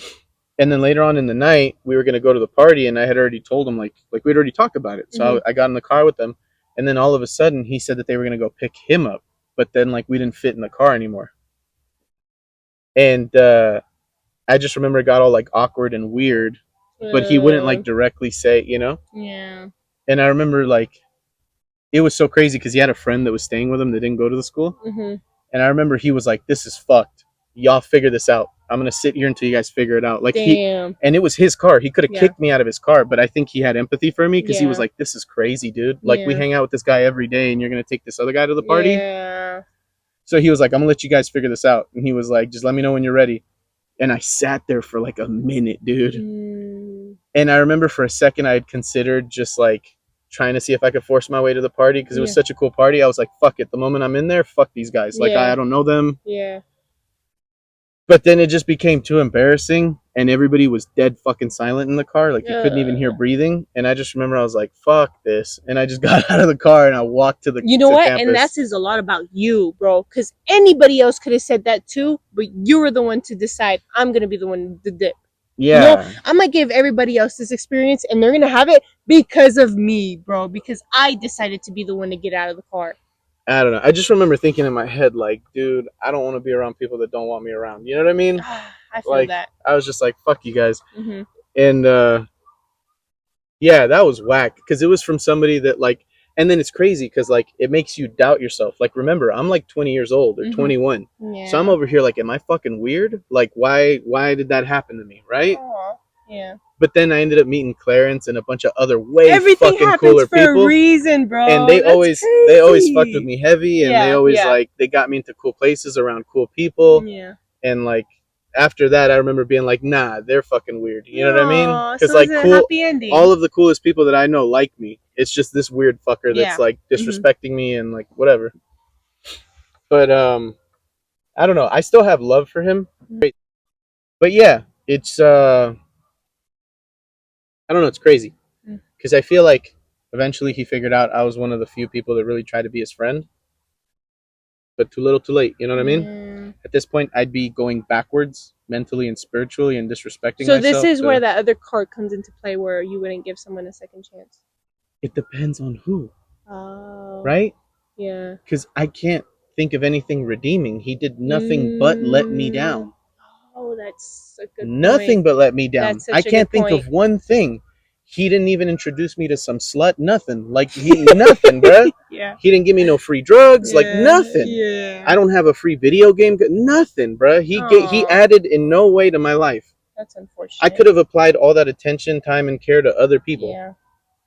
That meant more. That would reciprocate. You know. Yeah. It's one of those situations where like, you know, like I don't know. It almost reminds me of like that meme that we saw about like that girl who like went out with a bunch of dudes and then came back to the one guy, and she's like, I remember that you're like the only one that really loved me, and he's like, good for you. That was a long time ago. You know what I mean? Like a lot has happened since then. Yeah. Like you think I'm just sitting on a charger waiting for you? Yeah. Like that's unfortunate. Yeah. So I mean, it's sad, but. And anything's possible, you know. I don't know. I might wake up feeling generous tomorrow and reach out to him or something. I doubt it, but yeah, I don't know. It's just I don't see the point in wasting any more of my time. We're not in similar especially circles. when you're already happy. Like you don't need that person. It's like when. Also, I can't think of any way that he would add to my life either. That's what I'm saying. Yeah. The only thing I could think of potentially add now was like a cool what thing value about him can you in add college. that someone else in my life already isn't adding? Yeah. Yeah. Yeah. Okay, so one time I had this friend, and I remember I was thinking to myself, every guy that she's interested or dates or whatever, I'm gonna stay away from because I don't like drama. Yeah. I don't want competition. Nothing. Right. So if she's ever been interested in them, talk Off to them. limits. Yeah. That's the rule I was trying to maintain, right? To live by. So then, finally there was this guy who was interested in me, but then at the time, another girl was interested in him. So, not my friend, but a different girl who I wasn't even that much friends with, but just because I knew she was interested, I felt like an obligation to give her like give her space. Yeah, no, give her the chance to be with him instead of me, you know. And I'm just like, I don't know why I was like that, but I was like, okay, I was like barely friends with this girl, and I was just like, you know what, like you should have him because interesting. Let me get out of the way. And then he showed interest towards me, and I rejected it because of her. And I'm like, even though I was interested. So I put someone else above me, and I wasn't. That's crazy. Isn't that crazy?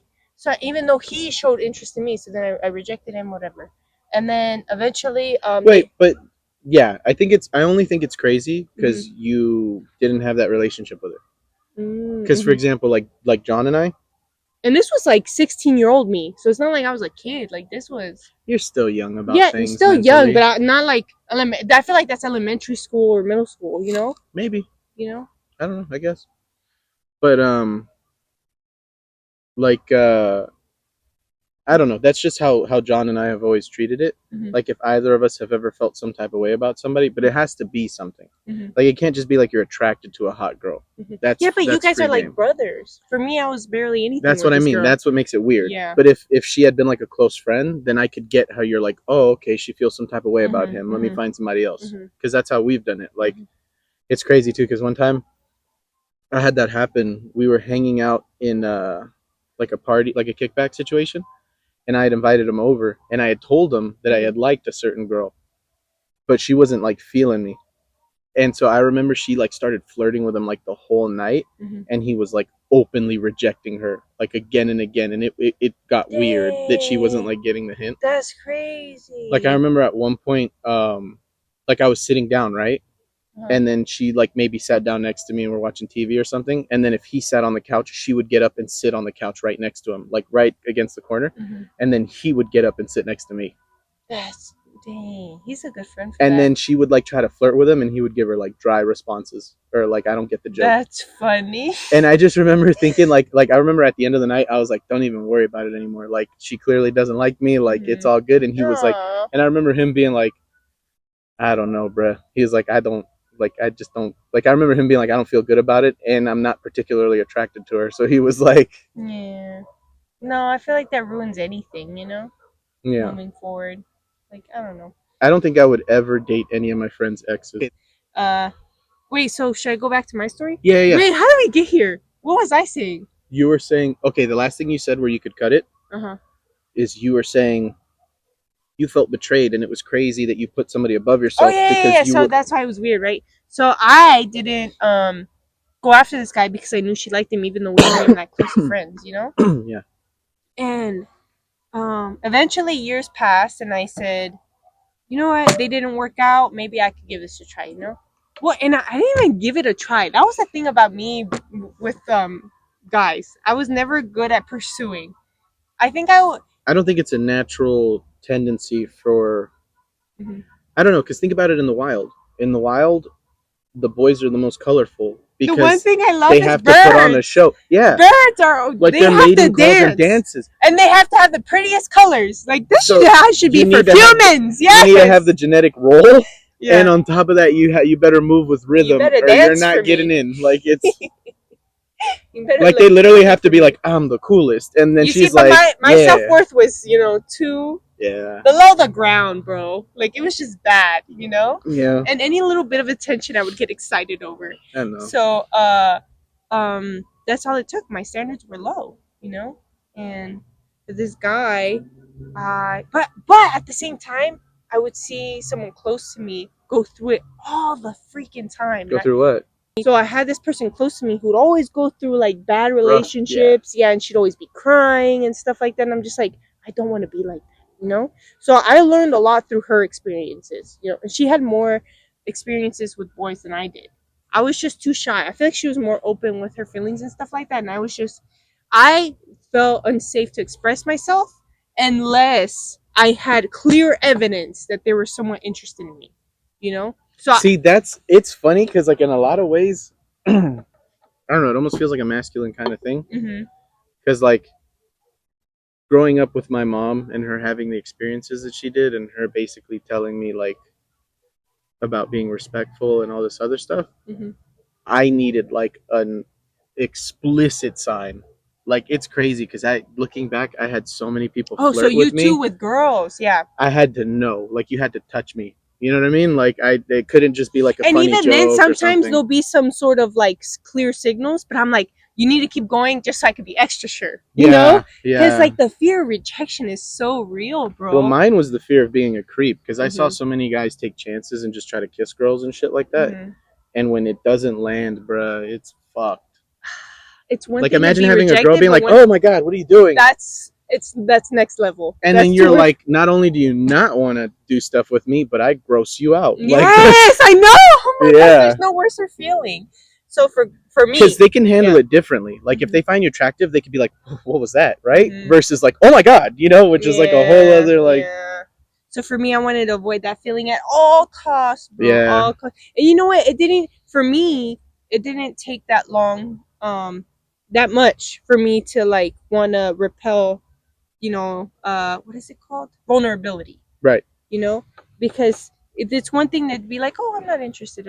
I'd be okay if that was their answer. But I was so fearful of like being. Then putting sauce on it. And not just that, like being around them again, I don't know how to picture going back to a normal relationship after that. I'd always just imagine them thinking, I don't see them in that way and they see me in this way, I guess so. But yeah, so I feel like she taught me a lot through her own experiences. So I didn't want to be like that. I was like taking the lessons she learned and applying it within myself, And so I feel like I didn't want to put myself out there until I 100% knew, with the person. And there's this one person that I stepped away because of that acquaintance, right? I wasn't really close to her and she liked it too. But then years passed and I was like, you know what? And then he ended up he was older, so he ended up graduating before me. So then I was like, you know what, I'm gonna put myself out there. Fuck it. It's easier because I don't have to see you face to face. Yeah. And I don't have to deal with you if it doesn't, if your feelings aren't reciprocated, Yeah, you know? I don't have So to then see you at school. that's what I'm saying. So then I finally put myself out there and it was the first person that I liked that I upright told. I was like, whoa, this is the first time I'm challenging myself, It's kind of crazy, like, thinking back. Being like the pursuer. Yeah. Yes. So I was like, what the heck? And it turns out that he still felt the same way. You know what he said? He said, oh, something about, like, I don't know if this is word for word, but he said something along the lines of, like, oh, Tanya, like, I always knew there was something special about you. That's a nice thing to hear. Yes, but the experience afterward was not so pleasant. But it's things like that I feel like have me fixated on a person when you say such beautiful things to me that I'm just gonna be like, oh, I don't get this anywhere. You got me wrapped around your finger now, saying stuff like that to me, right? Because I'm just like, whoa, like, I don't know. Anyway, so then I'm like, okay, like, this can work. That it's so sad thinking like that back then. Now that I think about it, like, wow, like, oh, this can work, like, I was so optimistic and thinking I was gonna be happy after this, and we were never official, but we would talk all the fucking time, bro, all the fucking time for hours. And I remember being on the phone for him with hours and thinking, like, wow, like, he's basically like my boyfriend, but he wasn't, though. We were just talking. That's interesting. Yeah. So he was gone far away. This is why I was so brave, because I was thinking, oh, he's far. I'm never gonna run into him. This is easy to, like, confess my feelings, whatever. So then it got to a point where he said he wanted to meet my parents, and I was like, wow, this is getting serious. That's interesting. I'm like, I'm really excited for this. And he said, when I'm in town, I'll let you know, and then I'll take you out on a date. Because the only date we've ever had an extra person in it. Oh, right. Yeah, so it was never just us two. It was us two and a mutual friend. And it's less intimate like that. Yeah. Because you're starting to hold back because you don't want the third person to know everything about you. Yeah, you're not going to get so... That's what I'm saying. So I'm just like, okay, whatever. So then I was so excited. I was like, finally, us two, whatever. And I wasn't asking for much. I don't care where you take me. I was just so excited to be just us two. Taken out, yeah. Yeah. And then he finally was in town, and I found this out. I always felt like I was protected in some sort of way to, like, find out the information when I needed to find out. Because at the very beginning, before this started, before I confessed my feelings, I said, I need to know, because he was, like, seeing someone else. And they were on and off. No, not completely. I found out for sure that they weren't talking, right? Before I put myself out there. Because I didn't want to involve myself in anything messy. So even when I put myself out there and I talked to him and I said, hey, I'm interested, I said, I know you have history with this person. I straight up, I told him this straight up. I said, I know you have history with this person. I need to know if your history is done before I get myself involved. I was like, because I don't want to get myself involved in anything. I don't know, because that's just putting yourself up for failure. Yeah. To fucking get hurt. So I'm just like, I want to be the only one, And then also, I feel like another reason too to not get into anything messy is that, at least me personally, I feel like if I'm going to get involved in anything, it's because I deem it worthy of my time and potential future, and God will never bless anything shady. You know what I mean? And I feel like we even see that in, like, media and stuff. Like, I remember seeing a movie and it was a comedian that made a show. I think it was Ricky Gervais. And he was talking to his dad, and his dad was, like, basically being sad on the phone that, like, his mom cheated on him.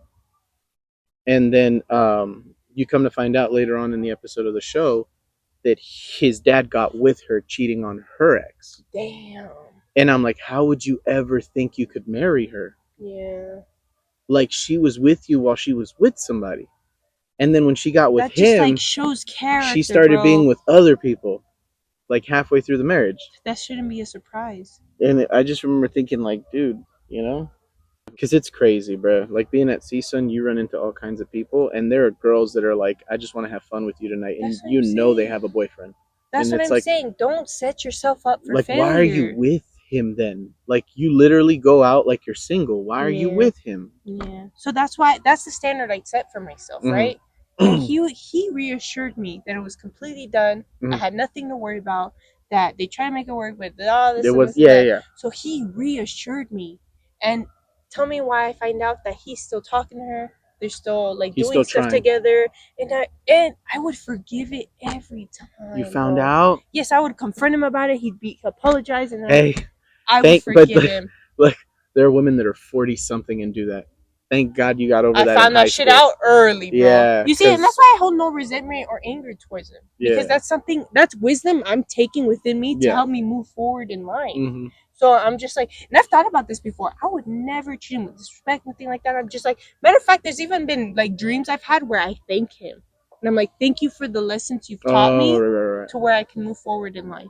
Yeah, that's how I see it, because I was young. Mm-hmm. What the heck? Like, I had the rest of my life to live, There's so many more people I can meet, and I'm so glad I've met, So it's so interesting to think of this in a positive perspective, It's weird. I almost feel like, hopefully people don't think I'm weird for this, but I'm like, I have no hate, or, matter of fact, I feel like we could be friends. I mean, that's a little weird, but, like, I have no hate towards him is all I'm trying to say, I know what you mean, though. Yeah, like, you can't imagine having too much in common with him. That's why you took it back. But, like, it's not that you have any resentment. Yeah, exactly.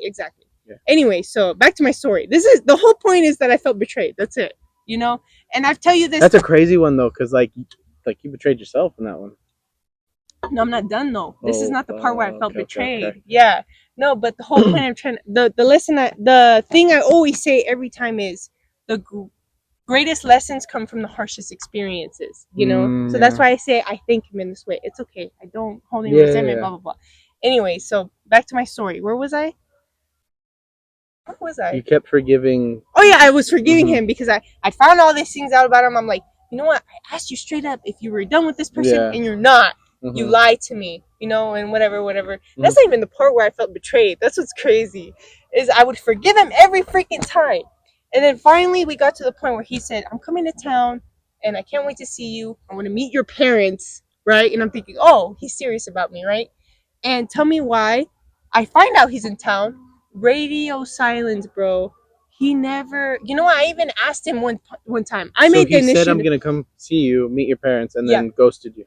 Well, when he came to town, because remember I said he was in the military, so he was like traveling. But he finally came back and he said, you know what? I want to meet your parents, blah, blah, blah. And I was like, okay, no, I'm excited for this. He came to town. I found out, right, through other people.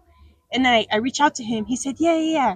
I'll let you know when I'm free, basically. Mm-hmm. And I'm like, and I kept resisting the urge to reach out again and be like, hey, like, I haven't heard from you. What's going on?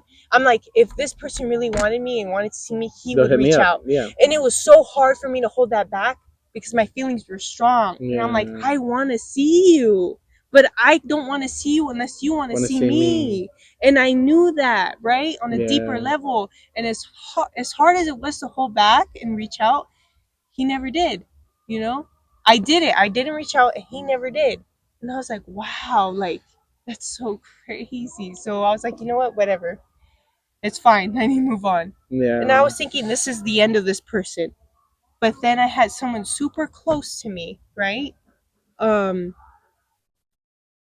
They were talking to me and they were saying, hey, I'm just to let you know, me and this person are talking, And I was just like, okay, cool, whatever. I always, the people that pleaser, was after you hearing that he radio silence you? Yes. Oh. And it's like, and that's such a weird way to handle it on his part. That's what I'm saying. Not just him, but her too. She was like, hey, just to let you know, I'm talking to this person. And the people pleaser in me was like, and just like the ego, my ego was telling me, I don't care. I can move on. I don't need this person. Yeah. But my true feelings were hurt. Yeah. You're like, this is crazy. So when she told me we were talking, I was like, no big deal. I don't care, whatever. But you were hurt. That was my ego talking. And inside I was hurt. And then I was like, okay, they're just friends, whatever. They have something in common, right? So then it developed enough to the point where she said, oh, we're in a relationship, basically. Mm-hmm. We're together. And I was like, damn, man. I was like, you know what? Good for you. I'm happy to hear this. I don't care, I'm happy for you guys, right? Mm-hmm. And after that phone call, after she told me that they were together, I like broke down in the car because it's crazy. I remember this day vividly. I took my driver's test and I passed and I was happy. What a damper on my mood, bro. What a damper on my mood, right? I get in the car because my friend took me and I get in the car with my friend. I was like, guess the fucking news I just heard, right? And she was like, damn, bro, I am so sorry. I was like, yeah, man, I don't even know what to say. And then especially hearing it from somebody as close as that person to that's you. what I'm saying, bro. So then I was like, wow. Because you care so much about that person, you want to see them win. So you're like, all right, they're happy. Yeah, exactly. At least my tragedy made someone happy. Mm-hmm. But so yeah, so then I was like, fuck it, whatever. And what I was like, you know what? Let's see where this goes. I was like questioning it. I'm like, is this even gonna like completely work out for them, you know? And then she comes to town and he comes to want to meet her parents for her. And I was like, for real? That's crazy. That's wild. Yeah. I remember being in my room or in my house for so long. I was like, I'm not coming out. I can't. Oh my. Fuck, I didn't think it was gonna affect me retelling the story so much. That's crazy because it happened so long ago, you know. Sorry, I got a little emotional there, but at the end of the day, I'm grateful for that experience because I feel like I learned from it. Mm-hmm. I know not what to settle for now, you know. Yeah. And little by little, I was learning my worth. I was learning that I deserve more, you know, because I feel back then like I take just little like low treatment, you know. Yeah. Just bad treatment towards me, and I'm like, I'm done accepting such poor behavior. So Yeah. you know, and I don't hold any resentment, any grudges no more. I feel a lot better about myself. Yeah. Like I feel like it's natural for something so impactful to still hurt. Mm-hmm. But I definitely feel like as far as like any negative or aggressive feelings, like you're over that. Mm-hmm. Like you Yeah, don't because feel any type honestly, of way. I didn't even think about that until we brought it up through whatever question it asked us. But Yeah. I think I only got emotional because I was reliving it just by re-saying the story. But it doesn't really affect me in my everyday day-to-day life. You know, I didn't even remember about that, to be honest. I don't think about that anymore. So, but I carry the wisdom forward from what I learned from that towards my how I approach new relationships. So that's why I'm thankful for it in that way, you know? Yeah. Yeah, I feel like the something else I've shared with you kind of stayed with me for a while, you know? That experience. I was like, I don't know. I feel like you start to notice, like, I guess you could say the red flags moving forward. Yeah. You know? Like, if someone were to act in that similar way, I'm like, I'm out. I'm not going through this again. One thing I took from it, one thing I took from it is I don't compete. Exactly. The moment I get any sort of feeling that the other person is feeling somebody else, handles. Yeah.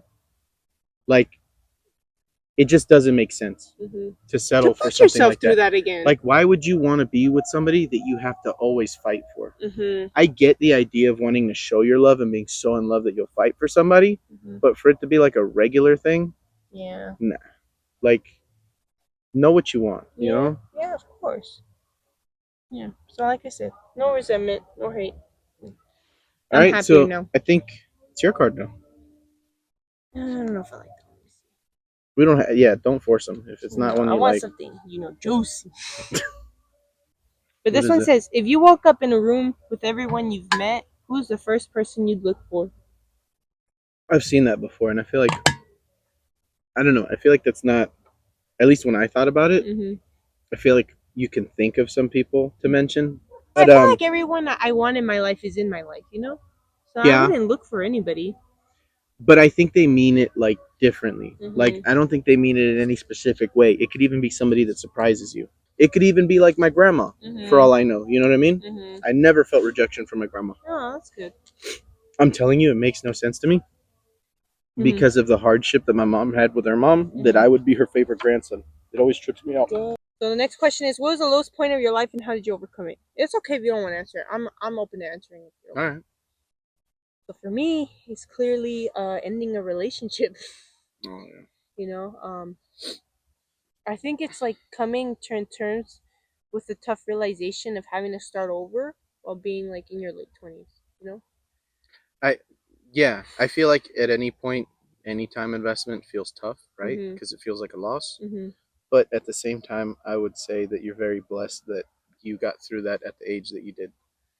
I like that you see it like that. Because there are people that have your realization when they're 45, and that's fucked. Like, you can't even think of having kids with somebody else, and like, you know.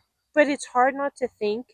And either way, I'm blessed. I've like made peace with my decision. But I know what you're gonna say. But it's hard not to think not to have left sooner, because there's people who have, you know. Yeah. At the same time, so it's like. And what did you not do that you could have done in that time? Yeah. So it's like, I hate that I wasted not just only my time but their time. That you know? too. That shit, like it like sits on my chest a little bit. I'm like, damn. And I think like it sucks that I'm in my late 20s having to start over. You know, I wish I was like, I don't know.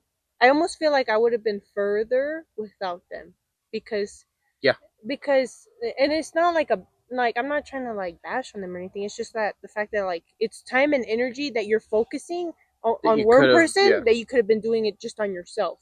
You know? And then noticing like the strides that you've made now that you've had time to dedicate to yourself. Now that I've been by myself. Yes, that's such a good point. And I'm just like, damn, man, like it sucks.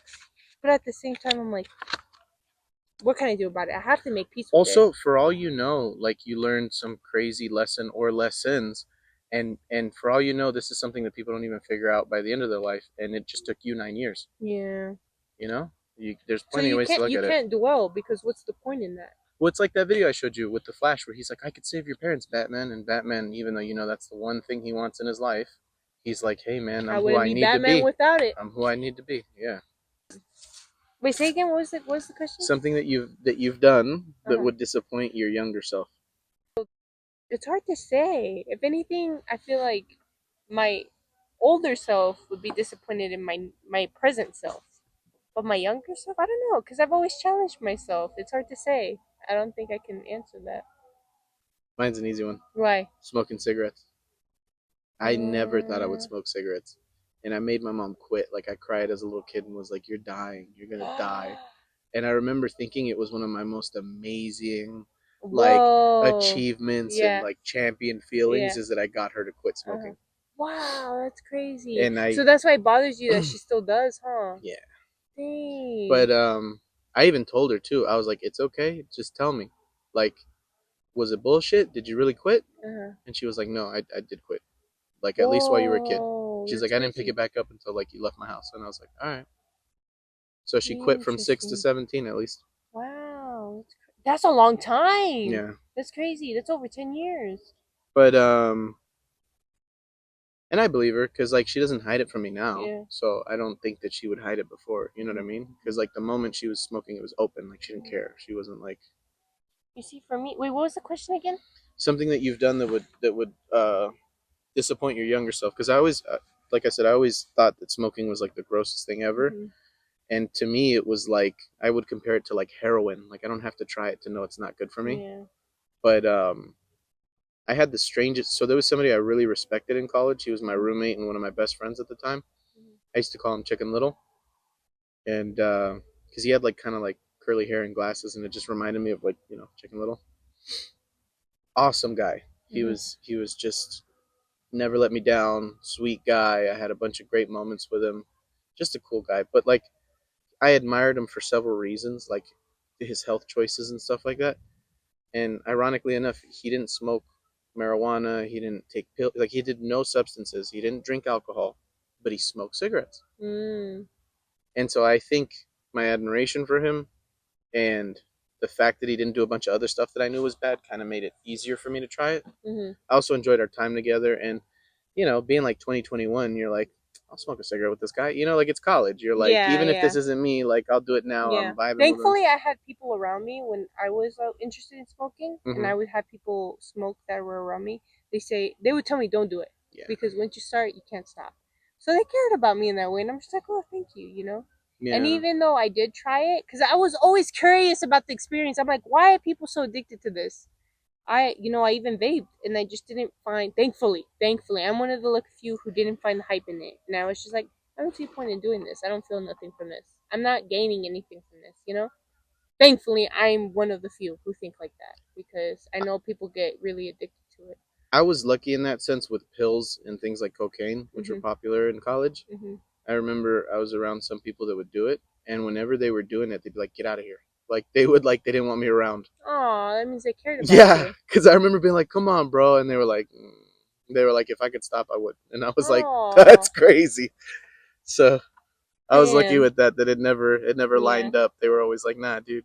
The care that they have for you runs deep. Then it looks like. Yeah, because That's I how remember I'd be take like, it. "What are you guys doing in the bathroom?" And they'd be like, "Get out of here, dude." They'd be Aw. like, I love you, but I don't love myself. yeah, it's confusing. Yeah. What is your earliest memory? All right, this could trip you out. But my earliest memory is being in a baby crib in a dimly lit room. Oh, that's I crazy. remember the apartment that I grew up in until I was like 9 years old, Mhm. and it was in Van Nuys. And the way that the room was set up, I was towards the wall next to the bathroom, and the door that led to the living room and the rest of the apartment was to the left. And I remember the door being cracked and the light coming in from there, and the lights being off in this room. Mhm. And I remember being in the crib, like seeing like the walls of it. And I remember wanting to move and not being able to move the way I wanted to. So I remember feeling like I had limited coordination. Interesting. Because I remember thinking like I want to get this blanket off of me, and I couldn't. Like I was just kind of like moving my legs. Mhm. That's the earliest memory I can remember. It could have been a dream, but I had it really young. So, ooh, What? what Okay, is? this is the last one. Yeah. Yeah. All right, last two. Last two. Okay, fine. Then mine was the last one. Okay. Mhm. What would you say if you could send a message to your past, present, and future self? Whoa, wait, what's the question? What would you say if you could send a message to your past, present, and future self? All at the same time? Yeah, 3 different messages. Whoa. It doesn't have to be one message for all 3. It could be 3 different messages. I think that's how I Oh, took a it. message. So Yeah. 3 messages then, Yeah. essentially. Okay, so my past self, I'd probably say. You want me to go first? Yeah. So my past self, I'd probably say, it's okay to be alone. That's a good one. I feel like I could have. Because I struggled, man. I always saw people, but at the same time, I almost feel like I learned from my struggles. Actually, it reminded me of the last one that we skipped. Uh-huh. I know something that stayed with me forever. What? Don't drink poison just because you're thirsty. Uh-huh. And what that meant was don't be around toxic people just because you're lonely. Interesting. So that's why it's like it's hard to tell my past self not to do something because I feel like I am the person I am today because of what they did. No, but still, it could still be a message. Like it could be like a what if. Like it doesn't have to be something that changes your history. Okay, then don't be so hard on yourself. That's a good one. Yeah. Like it's okay. Okay, and what about your present one? Because I feel like that still That's applies. right now. Then that would be right so now. what would be That's the past tough. then? What would be the past one? Well, I just said don't be so hard on Okay, yourself. and then what's present? Present would be a message I would say is be like, don't be so afraid of being yourself. That's like really hitting with me right now. I feel like those should be reversed based off of what I've spoken to you about. Really? Because think about it. Back then, you were more afraid now, I feel like, than being yourself. Mm-hmm. And right now, what I feel like you could use the most out of those two, since you're being yourself, is to not be hard on yourself. Wow. Because right now you have like little patience with yourself. Crazy. You struggle with having I grace see how with yourself. that applies. Right? And That's versus crazy. back then it would apply more. Because now I feel like you're more open. Like karaoke and everything. Like I remember being inspired. I remember being like, damn, she's not scared at all. Like you were dancing when you were singing. I was like, that's tight. Like wow. I didn't get so cool. I didn't get a hint of doubt or insecurity. When you were up there, I was like, damn. That is so cool to hear. And you know who inspired me was Lonnie. When she signed up first, I was like, if she's doing that, I'm doing. What am I doing right here, you know? Wow, that's crazy that I like that those two so those are the messages I would give to my past and present, right? But I think the way the messages reverse is almost like advice for those two versions of myself. So I'm just like, wow, that like really hit different. Thank you for saying that. Okay, and then what message would you give your future self? You see, so I don't know my future self, you know? So, like, remember when we go back to where I said I think my future self, my higher self, my highest self, and which would be someone who's not afraid of fear, no, doesn't have fears, who lives their authentic self. I don't know why I'm just thinking it. And lives to their highest potential. Yeah. So, what message would I give to them would be like, I'm proud of you. I think that's what I would say. That's a nice one. Yeah, I'm proud of you. I don't know. What would I say to my future self? Well, I'll start from the past. From the past, I would say apply yourself. Ooh. Because there were so many crazy things I could have been very, very well versed in that I never. I just was always like, there's this other thing. And it could be anything. It could be like fitness. It could be like academically, like actually pursuing the opportunity I had in mathematics when I was in the 7th grade. Because I remember I had a teacher in the 7th grade that wanted me to to go in an advanced class for mathematics. When I was in the 7th grade, he was like, this kid's crazy. Like he was like, anything I throw at him, like he's got it. I've even given him some, because he would make his own like custom math stuff for me, and I would get it, and he'd be like, what the hell, you know? Wow. And I remember him pushing for me to be able to take like college courses in middle school, and my mom being like, what, like, what's your interest in my son? Like her being like weird about it. What the heck? Because I remember her being like, what the fuck does he care about your math? You know, like her thinking like it was something shady. Yeah, but if you were like special, like... But he was a cool guy. He was one of my favorite teachers. Yeah. He was, yeah.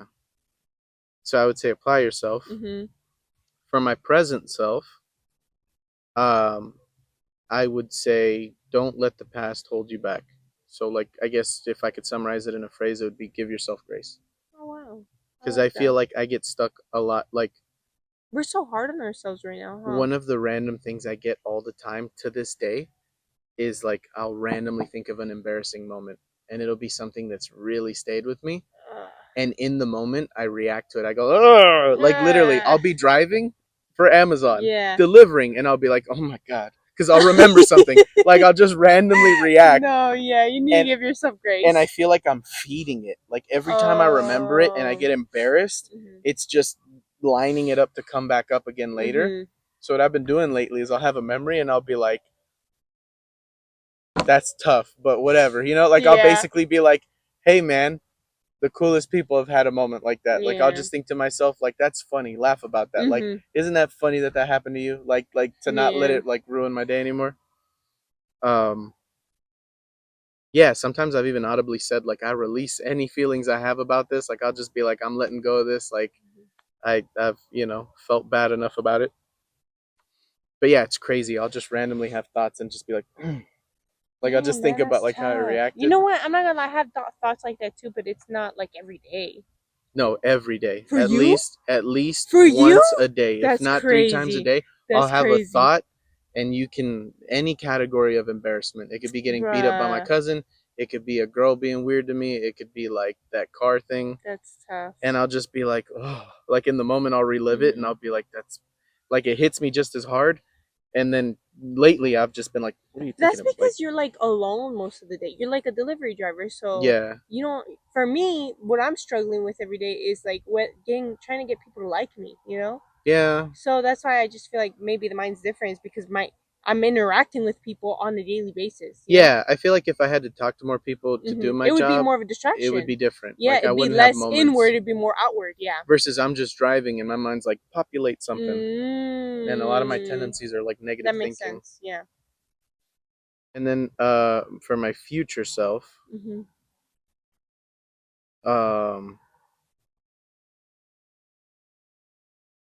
was worth it. Oh, your future self. What was worth it? Everything. Oh, I like that. That's crazy. Because even my worst moments, I feel like they've taught me a lot of empathy and things like that. So I like to think about it like, I don't mind suffering if it allows me to comfort somebody else later. I feel like suffering helps you understand more people, right? Yeah. Yeah. Wow. All right, you want to wrap it up with the fun one? What? Yeah, sure. Okay, last question. If you could go back in time to meet one person, who would it be and why? Mine's easy. Back in time as in like any time, and right? You can, before your time, and right? you can redo it after I say mine, because I know I'm. Okay, you go first then.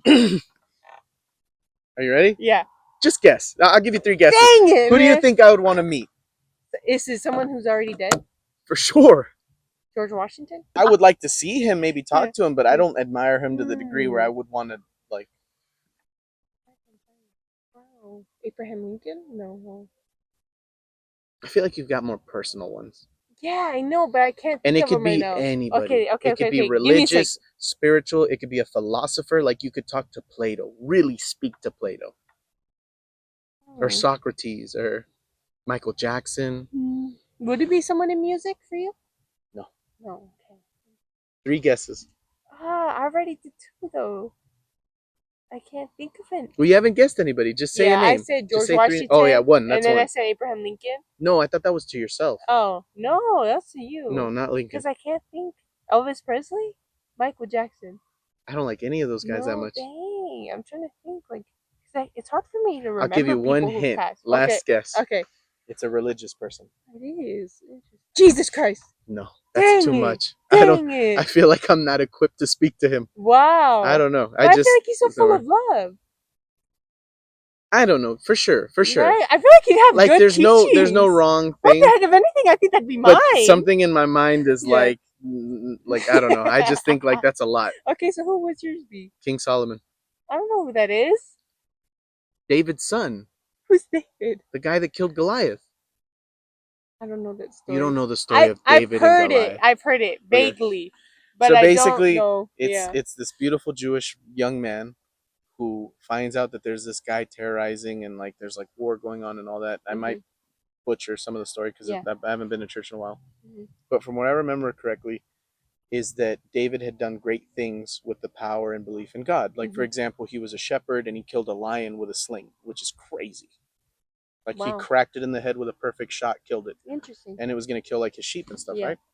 So then somewhere later on in his story, I don't remember how it came about, but basically, somehow it came to be that he was to face Goliath. Who's Goliath? This massive man, like a giant, literally a giant. Like he was known for challenging multiple people to fight him. Yeah. Like imagine some guy that's like 8 feet tall or however tall he was, and he's fighting like 10, 15 people at the same time, just throwing people and beating them and like a monster. Yeah. And then comes this little boy, this young man who's like, I'm going to kill you. Wow. Like for God or whatever, for the kingdom. And him being like, what? You know, like the manliest men. Wait, so he kills Goliath? Wow. He goes to fight him, and he's just like, and cracks him right in the head, knocks him down. That's crazy. And then he goes over to him and cuts his head off.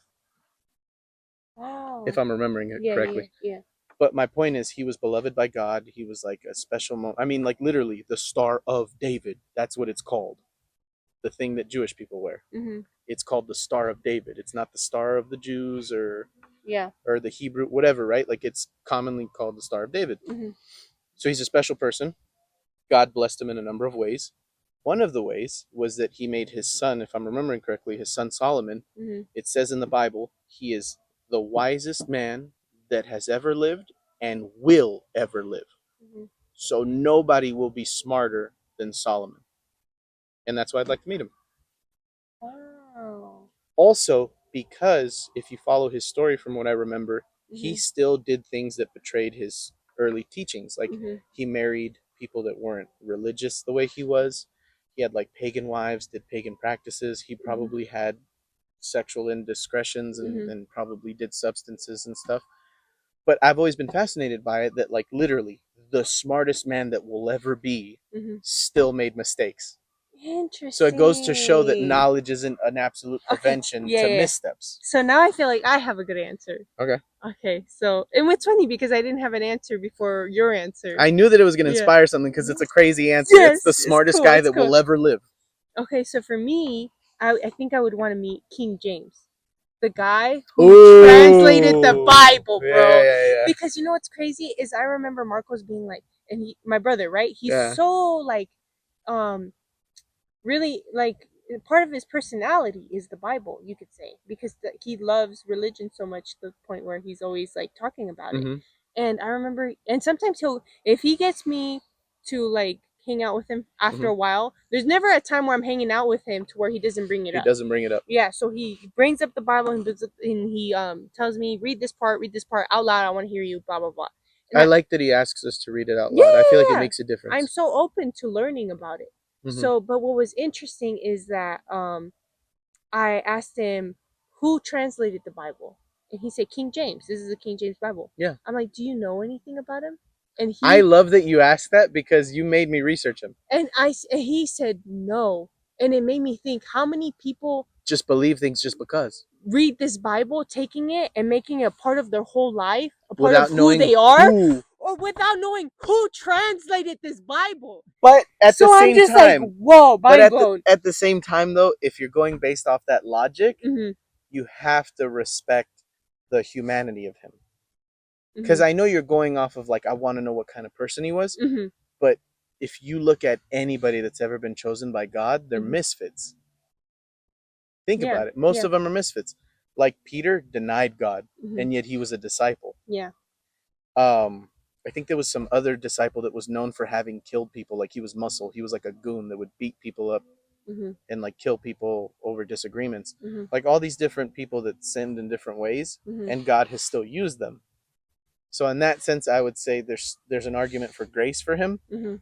But Well, yeah, of course, 100%. But if you're making it a part of your lifestyle, I feel like that's you very should be big. at least You should aware. at least At be least be aware aware. where Yeah. the origin of this book is coming from, you Yeah. know, or the translation of it. And I've always been a fan of knowing more about people, you know? Mhm, Like there's a lot of things that people don't know about certain public figures that have been praised, right? mhm, Like the humanity of them. And this isn't to discredit them or anything, but like for mhm, example, I remember hearing like some stuff about like what was it? Civil rights mhm, people that mhm. were like involved in the movement and pushing for things. You, there's stuff that you could find out about certain people that are very famous that aren't flattering things. Yeah. You know, like you Mhm. hear about people cheating on their wives or even beating them or things like that. Yeah. And it's crazy to think like, hey, he did something good. He changed the lives of millions of people and yet to come. But he still messed up in these ways in his personal life, Mhm. which is like, it's crazy, you know? Like, it's Yeah. like he still did a good thing, but you could still condemn him But for, also, like you said, give them grace, because I feel yeah, like me personally, my purpose is to like help people with self growth, right, and yeah, make them aware of who, how they're getting in their own way. But yet, yeah, I myself have made mistakes, hmm, and I feel like I'm able to give knowledge or teach in a way because of my mistakes, yeah. if that makes sense. So like I understand where you're coming from with that. So, but are you saying like King James was is just like a misfit? I don't remember anything off the top of my head, but Mhm. when you were like, do you know who he is? And I was Mhm. like, no. And then I looked him up. He did some wild stuff. Like I feel Yeah. like there's like questions about who he chose to execute and not. Mhm. Mhm. Like there's like some other stuff that I I remember. also heard that he had multiple people help him translate the Bible. It wasn't just him, you know? So he had a Well, it bunch of people. wasn't. Yeah. Well, like the idea was that he was like the final like sometimes when they make a movie, the Mhm. person with the final say is like the producer Mhm. because he's like funding the movie or whatever. So I guess that was kind of like his role. Like other people could bring stuff to him, but he decided Yeah, how and when it he was decided. a part of the Yeah. Bible. So for me, it's like he was a king. So to me, I try to think, what were his motives? Motivations. Yeah, Yeah. because I feel like if you can control people on a large scale, you have like an agenda at that point. You know, you can make them think a certain way. Like I don't know, that's just a lot of power to hold Yeah, it's when a you big have responsibility to exactly a decide big what gets put in the responsibility. Yeah. Bible. Oh, so Yeah, yeah. but anyway, so going back to the question, it says if you can go back in time and meet them, I feel like I want to be able to make my own opinion if I were to be able to meet him and be like, oh, to see for myself, what who are you as a person? I Are feel you someone I can trust, or are you someone who's like having some ulterior motive when you're coming to translating this thing that's going to control a bunch of people, you know? yeah. I just thought of something else too. Is like obviously that's like one of the main things you want to know about them, Mm-hmm. but also I feel like us being from such different times that you have to really be careful about what opinions you form Mm-hmm. because he might seem crazy to us now, but back then he was like a very reasonable, easygoing guy. Does that make sense? Yeah. Like it's a different world, Yeah. and people were a lot more hardcore about religion back then. Yeah. Like back then, somebody I feel like would be willing to kill somebody over Mm-hmm. them making fun of God, you know, and that's not something Yeah. that we'll do now. Like somebody's not going to make a joke about Jesus and get shot in a coffee shop. Mm. You know what I mean? But Mhm. back then, I feel like they would have been like, "What did you say?" You know, like pull their sword out. Like you're not gonna. Yeah.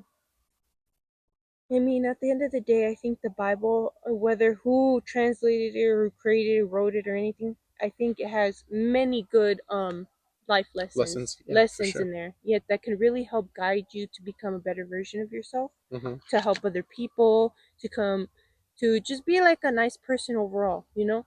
So whatever it is you believe, I think it's worth a read, you know? Yeah. And if anything, after learning about the origin of it, I ended up buying a Bible that was pre-translated, right? It was the Hebrew version. So I wanted to, and it had the actual literal translation of the word, of the Hebrew word. So sometimes it didn't make sense in the way it was worded. Well, that's the problem with translating from one language to another, is that there's some stuff that doesn't translate Correctly. Yeah, like there's meaning lost. And like you said, sometimes there's no direct already. Yeah, and then like the Translation. way the book that I have, which I don't have with me now, I wish I did, but it's in my last place. It's like the way you read it out loud in like the direct literal translation of each word, it doesn't make sense when you read it out loud, you know? Right. So it's like someone had to come kind of make sense of it, you know, and the best way that they could through the Right. translation that they could But make out of it. another thing you should consider is not everybody believes in this. Like I've come to learn this from talking to other religious people. But one of the things I appreciated about the church I went to is that they said that you yourself, you can't use your compass, your thoughts, your ideas to navigate the Bible, because it's like beyond us in a sense, right? Like as far as like our own personal opinions and things, right? So the idea is that because the Bible's open to interpretation, that you should invite the Holy Spirit. So like you should pray Is that and in the meditate. Bible that it should be open to interpretation? I'm almost certain that there's something mentioning that. I don't know that it says that it is. Because it's kind of crazy to me that there's so many different churches and each church is saying its own They have different interpretation of it. versions of Yeah, Bibles. so that's so interesting. Also, there's different ways to look at things. Like I remember one of the things they taught us in our church is that we should be vegan, because that's another way to like respect your body as a temple and all that, and it's the healthier alternative according to them. And so, for example, I remember when I went to a Pentecostal church initially, that's what drew me into like church and God. I saw people praising at my aunt's church, and so I went in, and I remember they went over the health message one time, where basically God was telling people like, hey, don't eat unclean, right? Like what we are and not supposed to eat.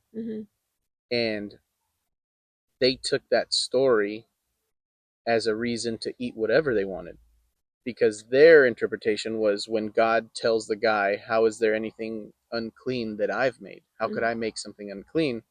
They took it as we could eat whatever we want. I and my church took it as that was God telling him, don't just preach to Jewish people that are God's chosen. I made everybody. How are you not going to preach to another person that I made? How are they unclean? How are they unworthy of my gospel? That's how we took it. Yeah. They took it as an excuse to eat whatever they want, because God used animals as an example. Yeah.